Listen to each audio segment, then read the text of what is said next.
ਸਤਿ ਸ਼੍ਰੀ ਅਕਾਲ। ਡੀਡੀ ਪੰਜਾਬੀ ਵੇਖ ਰਹੇ ਦਰਸ਼ਕਾਂ ਦਾ ਪ੍ਰੋਗਰਾਮ ਕੁਝ ਤੇਰੀਆਂ ਕੁਝ ਮੇਰੀਆਂ ਵਿੱਚ ਬਹੁਤ-ਬਹੁਤ ਸਵਾਗਤ ਹੈ। ਮੈਂ ਹਾਂ ਸੁਖਵਿੰਦਰ। ਦੋਸਤੋ, ਵਿਆਹ ਕਰਨਾ ਹਰ ਕਿਸੇ ਦੇ ਲਈ ਖਾਸ ਹੁੰਦਾ ਹੈ। ਇਹ ਦੋ ਰੂਹਾਂ ਨੂੰ ਹੀ ਨਹੀਂ ਬਲਕਿ ਦੋ ਪਰਿਵਾਰਾਂ ਨੂੰ ਵੀ ਜੋੜਦਾ ਹੈ।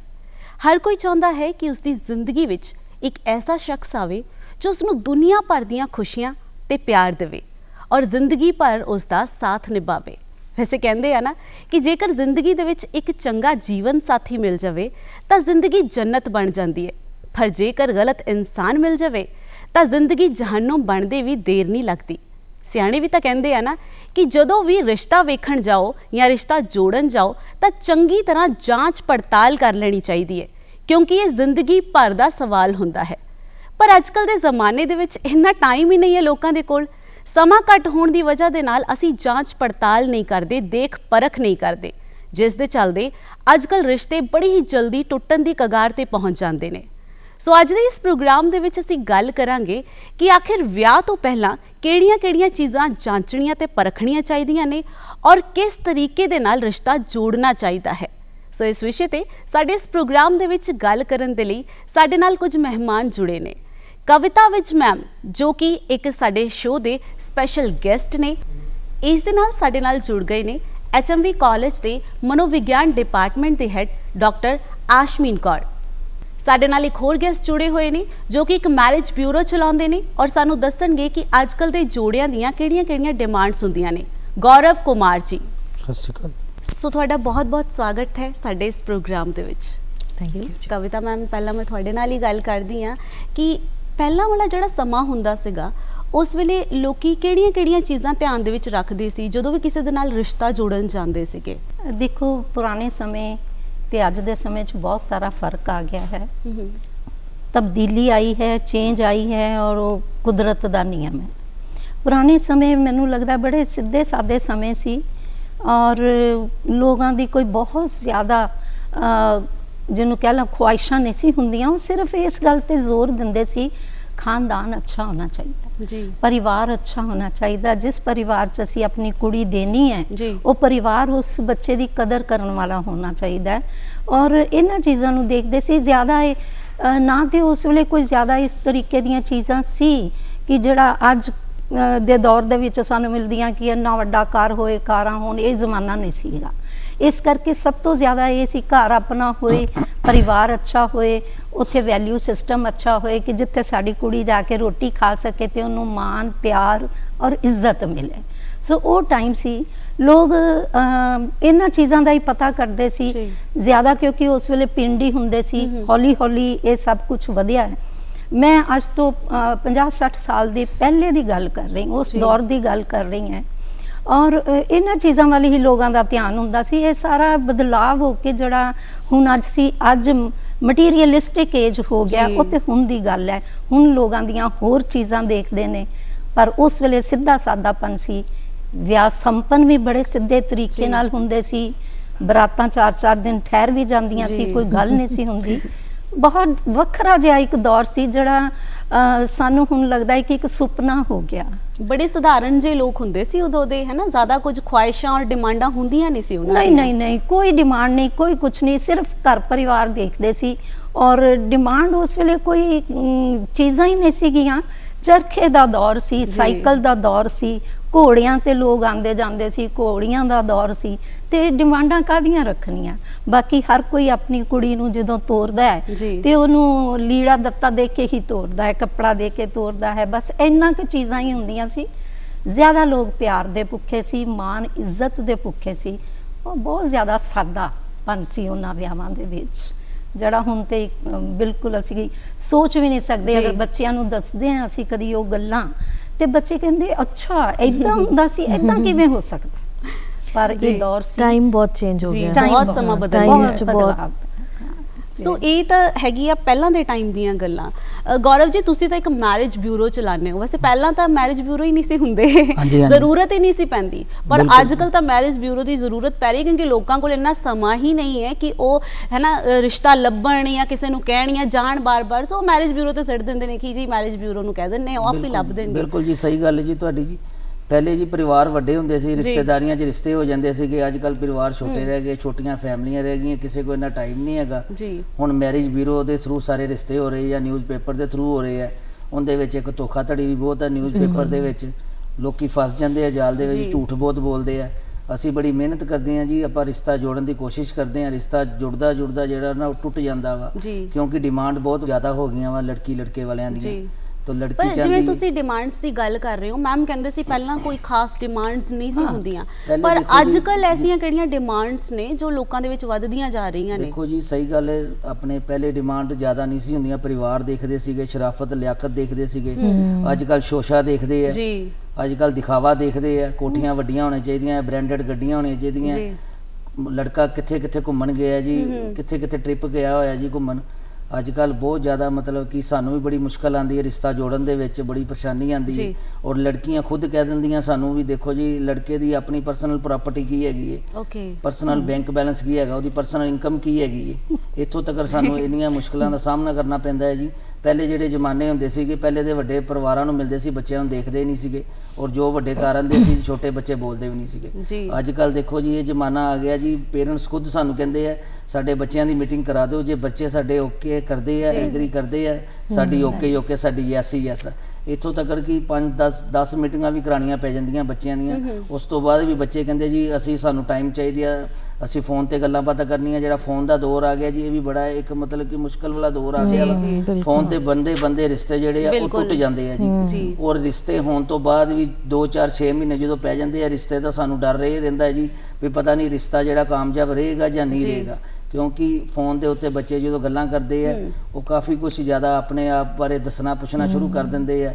ਇਸ ਕਰਕੇ ਜਿਹੜਾ ਮਤਲਬ ਕਿ ਵਿਆਹ ਦਾ ਜਿਹੜਾ ਚਾਅ ਬਾਅਦ ਵਾਲਾ, ਉਹ ਪਹਿਲੇ ਸਾਰਾ ਲੱਥ ਜਾਂਦਾ ਬੱਚਿਆਂ ਦਾ। ਸੋ ਅਸੀਂ ਇਹ ਵੀ ਕਹਿ ਸਕਦੇ ਆ ਨਾ ਕਿ ਬਹੁਤ ਸਾਰੀਆਂ ਗੱਲਾਂ ਨੇ ਪਹਿਲਾਂ ਹੀ ਹੋ ਜਾਂਦੀਆਂ ਨੇ, ਬਿਲਕੁਲ, ਬਾਅਦ ਦੇ ਲਈ ਕੁਝ ਰਹਿੰਦਾ ਹੀ ਨਹੀਂ। ਫਿਰ ਕਹਿ ਦਿੰਦੇ ਨੇ ਕਿ ਲਾਈਫ ਬੋਰਿੰਗ ਹੋ ਗਈ ਹੈ ਵਿਆਹ ਤੋਂ ਬਾਅਦ ਬਹੁਤ ਜ਼ਿਆਦਾ। ਸੋ ਮੈਮ ਤੁਹਾਨੂੰ ਮੈਂ ਪੁੱਛੂੰਗੀ ਕਿ ਇੱਕ ਨਾ ਕਨਸੈਪਟ ਅਸੀਂ ਸੁਣਿਆ ਹੈ ਕਿ ਪ੍ਰੀ ਮੈਰਿਟਲ ਕਾਉਂਸਲਿੰਗ ਜਿਹੜੀ ਹੈ ਨਾ, ਉਹ ਬਹੁਤ ਜ਼ਿਆਦਾ ਜ਼ਰੂਰੀ ਹੈ।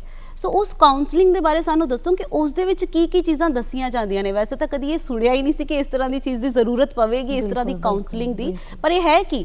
ਇਸ ਤਰ੍ਹਾਂ ਹੈ ਨਾ, ਵੈਲਿਊ ਸਿਸਟਮ ਸਾਰਾ ਚੇਂਜ ਹੋ ਗਿਆ। ਜਿੱਦਾਂ ਮੈਮ ਨੇ ਕਿਹਾ ਕਿ ਪੁਰਾਣੇ ਟਾਈਮ ਬਹੁਤ ਸਿੰਪਲ ਹੁੰਦੇ ਸੀ, ਔਰ ਗੌਰਵ ਜੀ ਦੱਸ ਰਹੇ ਕਿ ਅੱਜ ਕੱਲ ਕਿੰਨੀ ਜ਼ਿਆਦਾ ਉਹਦੇ 'ਚ ਚੇਂਜ ਆ ਗਈ ਹੈ।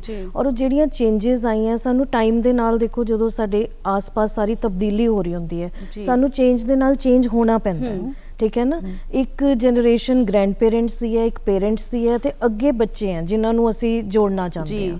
ਇਹ 3 ਜਨਰੇਸ਼ਨਸ ਦੇ ਵਿੱਚ ਪਿਛਲੇ ਕੁਝ ਸਾਲਾਂ ਦੇ ਵਿੱਚ ਬਹੁਤ ਫਰਕ ਪੈ ਗਿਆ। ਉਹਦਾ ਜਿਹੜਾ ਸਭ ਤੋਂ ਵੱਡਾ ਫਰਕ ਪਿਆ ਨਾ, ਉਹ ਸਾਡਾ ਜਿਹੜਾ ਅਸੀਂ ਜੁਆਇੰਟ ਫੈਮਲੀਜ਼ ਤੋਂ ਨਿਊਕਲੀਅਰ ਫੈਮਲੀਜ਼ 'ਚ ਆਏ ਹਾਂ ਜੀ। ਕਿਉਂਕਿ ਪਹਿਲਾਂ ਜਦੋਂ ਜੁਆਇੰਟ ਫੈਮਲੀਜ਼ ਦੇ ਵਿੱਚ ਬੱਚੇ ਹੁੰਦੇ ਸੀ ਨਾ, ਵਿੱਚ ਚਾਚੇ ਤਾਏ ਵੀ ਰਹਿੰਦੇ ਸੀ, ਤੁਹਾਡੇ ਦਾਦਾ ਦਾਦੀ ਹੈ, ਚਾਚੇ ਤਾਏ ਹੈ, ਕਈ ਫੈਮਲੀਜ਼ ਤਾਂ ਇੰਨੀਆਂ ਐਕਸਟੈਂਡਡ ਫੈਮਲੀਜ਼ ਜਿੱਥੇ ਚਾਚੇ ਤਾਇਆਂ ਦੇ ਵੀ ਅੱਗੋਂ ਰਿਲੇਟਿਵਸ ਉਹ ਵੀ ਨਾਲ ਰਹਿੰਦੇ ਸੀ। ਉਹਦੇ 'ਚ ਕੀ ਹੁੰਦਾ ਸੀ ਕਿ ਬੱਚਿਆਂ ਨੂੰ ਇੱਕ ਉਹਨਾਂ 'ਚ ਪੇਸ਼ੈਂਸ ਆਉਂਦੀ ਹੈ, ਇੱਕ ਸ਼ੇਅਰਿੰਗ ਐਂਡ ਕੇਅਰਿੰਗ ਉਹਨਾਂ ਨੂੰ ਪਤਾ ਲੱਗਦੀ ਹੈ ਕਿ ਅਸੀਂ ਕਿਸ ਤਰ੍ਹਾਂ ਮਿਲ ਵੰਡ ਕੇ, ਵੀ ਕੋਈ ਪ੍ਰੋਬਲਮ ਘਰਾਂ 'ਚ ਆਉਂਦੀਆਂ ਸੀ ਉਹ ਸਾਰੇ ਉਹਨੂੰ ਸੋਲਵ ਕਰਦੇ ਸੀ ਮਿਲ ਕੇ।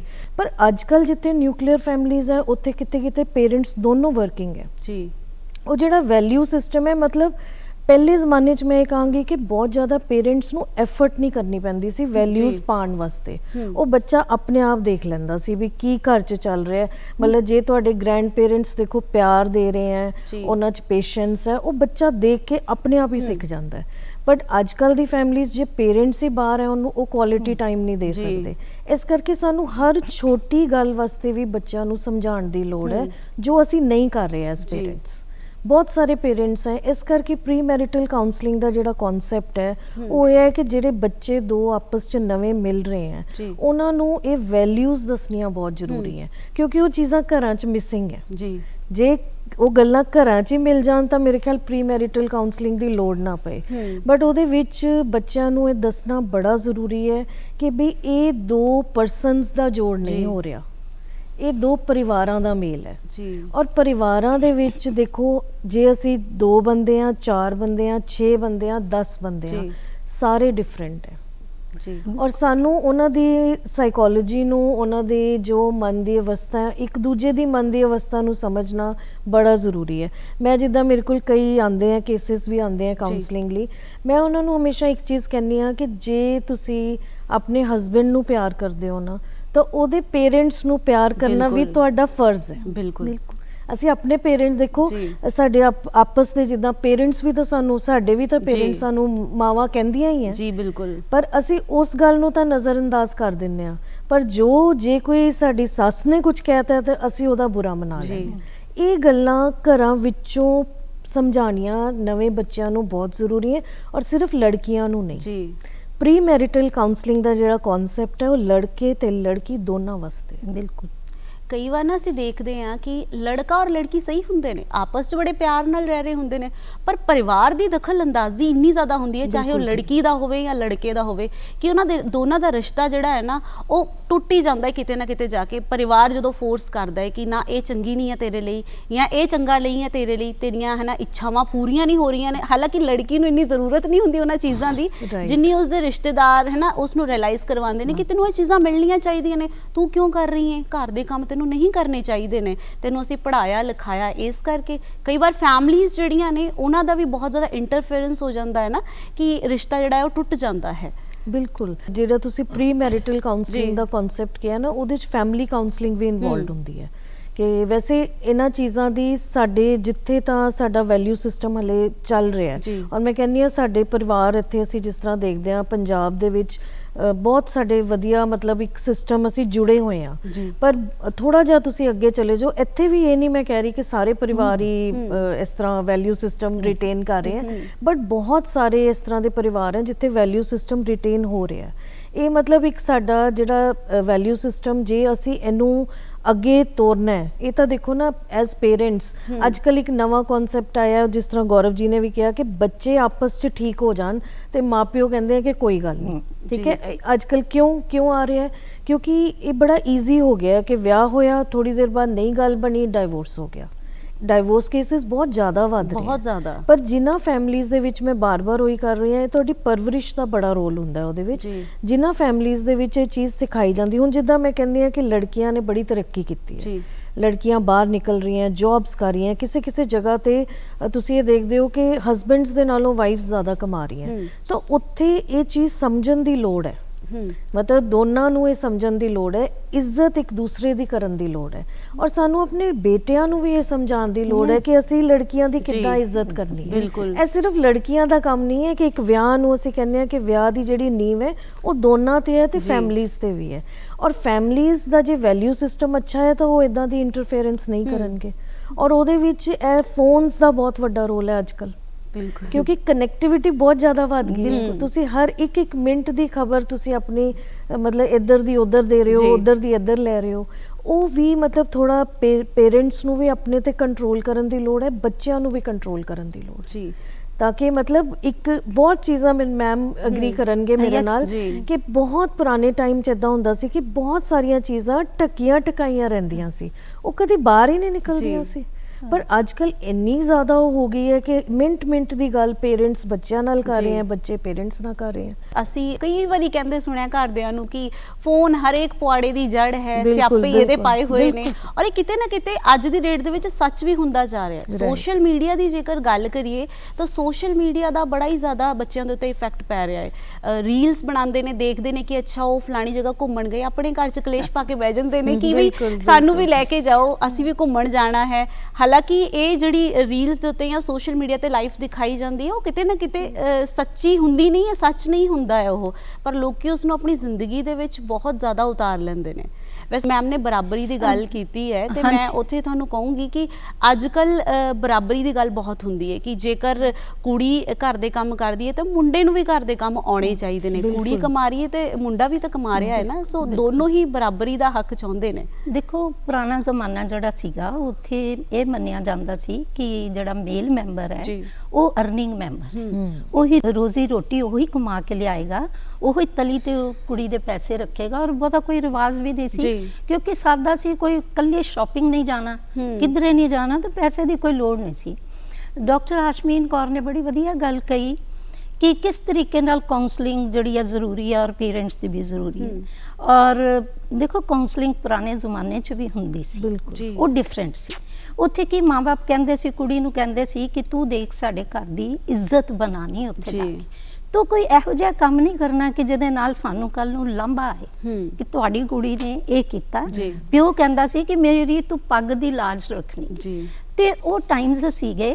ਔਰ ਬੱਚੇ ਘਰ ਦਾ ਮਾਹੌਲ ਦੇਖਦੇ ਸੀ ਕਿ ਕਿਸ ਤਰ੍ਹਾਂ ਬਾਪ ਅਗਰ ਔਰ ਵੱਡਾ ਭਰਾ ਜਾਂ ਕੋਈ ਕਜ਼ਨ ਆਇਆ, ਉਹ ਜਿਸ ਚਾਰਪਾਈ ਤੇ ਬਹਿੰਦੇ ਸੀ ਬੱਚਿਆਂ ਨੂੰ ਉੱਥੇ ਬਹਿੰਦੇ ਨਹੀਂ ਸੀ, ਕਿਉਂਕਿ ਉਹ ਇੱਧਰ ਉੱਧਰ ਹੀ ਬੈਠਦੇ ਸੀ, ਉਹ ਹੋਰ ਸੀ ਇੱਜ਼ਤ। ਔਰ ਦੂਸਰੀ ਗੱਲ ਇਹ ਵੀ ਪੇਰੈਂਟਸ ਕੁੜੀ ਨੂੰ ਕਹਿ ਕੇ ਭੇਜਦੇ ਸੀ ਕਿ ਹੁਣ ਤੂੰ ਇੱਥੋਂ ਚੱਲੀ ਹੈ ਨਾ, ਤੇਰਾ ਅਸਲੀ ਘਰ ਉਹ ਹੈ ਜਿੱਥੇ ਤੇਰਾ ਪਤੀ ਪਰਮੇਸ਼ਵਰ ਹੈ, ਜਿੱਥੇ ਤੇਰੇ ਉਹ ਮਾਂ-ਬਾਪ ਹੈ। ਕੁੜੀਆਂ ਦੀਆਂ ਲਾਵਾਂ ਦੇ ਟਾਈਮ ਤੇ ਇੱਕ ਸਿੱਖਿਆ ਪੜ੍ਹੀ ਜਾਂਦੀ ਸੀ, ਬਿਲਕੁਲ ਉਹ ਸਿੱਖਿਆ ਦੇ ਵਿੱਚ ਬਹੁਤ ਕੁਝ ਕੁੜੀ ਨੂੰ ਦੱਸਿਆ ਜਾਂਦਾ ਸੀ ਕਿ ਅੱਜ ਤੋਂ ਬਾਅਦ ਤੇਰੀ ਸਾਸੀ ਤੇਰੀ ਮਾਂ ਹੈ, ਤੇਰਾ ਸਹੁਰਾ ਹੀ ਤੇਰਾ ਪਿਓ ਹੈ, ਤੇਰੇ ਦੇਵਰ ਨਨਾਨਾ ਸਾਰੇ ਤੇਰੇ ਭੈਣ ਭਰਾ ਹੈ, ਤੂੰ ਬਸ ਹੁਣ ਉਹਨਾਂ ਦੀ। ਤੇ ਉਹ ਵੈਲਿਊ ਸਿਸਟਮ ਦੇ ਕੇ ਕੁੜੀ ਨੂੰ ਤੋਰਦੇ ਸੀ। ਔਰ ਜਿੱਦਾਂ ਮੀਡੀਆ ਦੀ ਗੱਲ ਕੀਤੀ, ਤੁਸੀਂ ਵੀ ਕੀਤੀ, ਇਹਨਾਂ ਨੇ ਵੀ ਕੀਤੀ, ਔਰ ਉਹਨਾਂ ਨੇ ਵੀ ਕਿਹਾ ਹੈ ਅੱਜ ਕੱਲ ਕੀ ਖਾਦਾ ਹੈ, ਕੀ ਪੀਤਾ ਹੈ, ਸਵੇਰੇ ਉੱਠੇ हैं गुड मॉर्निंग मैसेज, हर वेले हर खबर की खान पीन तो लैके हर खबर जड़ी है नालों नाल पहुँचती है। और अगर माँ बाप का रोल जिस तरह ने क्या काउंसलिंग उन्होंने भी है तेरे नाल ऐदा कीता जी, ਅਸੀਂ ਤੇ ਤੈਨੂੰ ਕਦੀ ਕਿਹਾ ਹੀ ਨਹੀਂ ਸੀ, ਤੂੰ ਤੇ ਇਹ ਕਦੀ ਇੱਥੇ ਕੀਤਾ ਹੀ ਨਹੀਂ ਸੀ, ਤੂੰ ਉਹਨਾਂ ਨੂੰ ਕਹਿ ਦੇਂ ਗੱਲਾਂ 'ਚ ਵੀ ਐਦਾਂ ਨਹੀਂ ਕਰਨਾ ਅਸੀਂ, ਮੈਂ ਤੇ ਐਦਾਂ ਨਹੀਂ। ਉਹ ਥੋੜਾ ਰੋਲ ਉਹਨਾਂ ਦਾ ਜਿਹੜਾ ਹੈ ਉਹ ਨੈਗੇਟਿਵ ਹੈ। ਉਹ ਬੱਚੇ ਨੂੰ ਉਹਦੇ ਪੈਰ ਜ਼ਮਾਨ 'ਚ, ਪੁਰਾਣੇ ਜ਼ਮਾਨੇ 'ਚ ਕਹਿੰਦੇ ਸੀ ਪੈਰ ਆਪਣੇ ਟਿਕਾਈ, ਜਿੱਦਾਂ ਕਹੀ ਗਏ ਉਦਾਂ ਹੀ ਤੂੰ ਕਰੀ ਜਾਣਾ, ਅੱਗੋਂ ਤੂੰ ਕੋਈ ਕੁਐਸਚਨ ਨਹੀਂ ਕਰਨਾ ਹੈਗਾ। ਹੁਣ ਜਿਹੜਾ ਹੈ ਬੱਚੇ, ਇੱਕ ਤੇ ਇਹ ਗੱਲ ਹੈ ਕਿ ਬੱਚੇ ਆਪ ਹੀ ਬੜੇ, ਜ਼ਮਾਨਾ ਬਦਲ ਗਿਆ ਤੇ ਬੱਚੇ ਬਹੁਤ ਹੀ ਇੰਡੀਪੈਂਡੈਂਟ ਹੋ ਗਏ, ਉਹ ਕਿਸੇ ਦੀ ਸੁਣ ਕੇ ਨਹੀਂ ਰਾਜ਼ੀ। ਬਹੁਤ ਸਾਰੇ ਬੱਚੇ ਆਪਣੇ ਮਾਂ-ਬਾਪ ਤੋਂ ਹੀ ਬਹੁਤ ਤੰਗ ਹੈ, ਸੱਸ ਸਹੁਰੇ ਦੀ ਤਾਂ ਤੁਸੀਂ ਗੱਲ ਹੀ ਛੱਡੋ, ਉਹ ਤੇ ਆਪਣੇ ਮਾਂ-ਬਾਪ ਤੋਂ ਤੰਗ ਹੈ। ਮੈਡਮ ਆਸ਼ਮੀਨ ਕਾਉਂਸਲਿੰਗ ਸੈੱਲ 'ਚ ਮੈਂ ਵੀ ਕਈ ਵਾਰੀ ਬੈਠਦੀ ਸੀ, ਅਸੀਂ ਸਾਰੇ ਕੇਸ ਸੋਲਵ ਕਰਦੇ ਸੀ। ਹਰ ਬੱਚਾ ਸਭ ਤੋਂ ਪਹਿਲੇ ਮਾਂ-ਬਾਪ ਤੋਂ ਹੀ ਦੁਖੀ।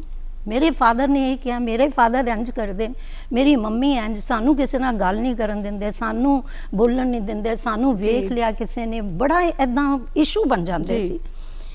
ਤੇ ਉੱਥੋਂ ਬੜੀਆਂ ਸਾਰੀਆਂ ਪ੍ਰੋਬਲਮਸ ਜਿਹੜੀਆਂ ਨੇ ਉਹ ਸ਼ੁਰੂ ਹੋ ਜਾਂਦੀਆਂ ਨੇ। ਸੋ ਉਹ ਜ਼ਮਾਨਾ ਸੀ ਜਦੋਂ ਚਿੱਠੀਆਂ ਲਿਖਦੇ ਸੀ, ਕਿਦੋਂ ਚਿੱਠੀ ਹਫਤੇ 'ਚ ਪਹੁੰਚੇਗੀ, ਉਹ ਕਿਹਾ ਜਾਂਦਾ ਸੀ ਆਪਣੀ ਰਾਜੀ ਖੁਸ਼ੀ ਦਾ ਪਤਾ ਦੇਣਾ। ਉਹ ਰਾਜੀ ਖੁਸ਼ੀ ਦਾ ਪਤਾ ਜਾਂਦਾ ਸੀ, ਚਿੱਠੀ ਲਿਖੀ ਜਾਂਦੀ ਸੀ, ਹਫਤਾ ਕਿਤੇ ਲੱਗਦਾ ਸੀ, ਡਾਕੀਆ ਸਿਸਟਮ। ਅੱਜ ਕੱਲ੍ਹ ਵਾਲੀ ਹੁਣ ਟਰਾਂਸਪੋਰਟੇਸ਼ਨ ਸਾਰੀਆਂ ਫੈਸਿਲਿਟੀਜ਼ ਲੇਟੈਸਟ ਆ ਗਈਆਂ, ਹੁਣ ਤਾਂ ਕੋਈ ਚਿੱਠੀ ਲਿਖਣ ਦਾ ਹੈ ਹੀ ਨਹੀਂ, ਚਿੱਠੀ ਸਭ ਉਂਗਲੀਆਂ ਫਟਾਫਟ ਮੋਬਾਈਲ ਤੇ ਚੱਲਦੀਆਂ ਤੇ ਅਸੀਂ ਆਪ ਹੀ ਚਿੱਠੀਆਂ ਲਿਖ ਦਿੰਦੇ ਹਾਂ, ਨਾਲੋਂ ਨਾਲ ਜਵਾਬ ਆਈ ਜਾ ਰਿਹਾ। ਰਾਤੀ ਸੁੱਤੀ ਪਏ ਵੀ ਕੰਬਲਾਂ ਦੇ ਵਿੱਚ, ਚਾਦਰਾਂ ਦੇ ਵਿੱਚ ਲੁਕ ਕੇ ਬੱਚੇ ਗੱਲ ਕਰਦੇ ਨੇ। ਕਾਫੀ ਕੰਮ ਖਰਾਬ ਕੀਤਾ ਸੋਸ਼ਲ ਮੀਡੀਆ ਨੇ, ਔਰ ਇਸ ਦੇ ਨਾਲ ਬੱਚਿਆਂ 'ਚ ਕੁਝ ਜੋ ਡਾਕਟਰ ਆਸ਼ਮੀਨ ਕੌਰ ਨੇ ਦੱਸਿਆ ਕਿ ਅੱਜ ਬੱਚੇ ਜਿਹੜੇ ਆਪਣੇ ਆਪ ਨੂੰ ਸੋਚਦੇ ਹੈ ਅਸੀਂ ਬਰਾਬਰ ਪੜ੍ਹੇ ਹੈ, ਜੇ ਉਹ ਇੰਜੀਨੀਅਰ ਹੈ ਮੈਂ ਵੀ ਹਾਂ, ਜੇ ਉਹ ਡਾਕਟਰ ਹੈ ਤੇ ਮੈਂ ਵੀ ਹਾਂ, ਜੇ ਉਹ ਬੈਂਕਰ ਹੈ ਤੇ ਮੈਂ ਵੀ ਹਾਂ, ਜੇ ਉਹ ਪ੍ਰੋਫੈਸਰ ਹੈ ਤੇ ਮੈਂ ਵੀ ਹਾਂ, ਤੇ ਮੈਂ ਘੱਟ ਨਹੀਂ ਕਿਸੇ ਨਾਲੋਂ।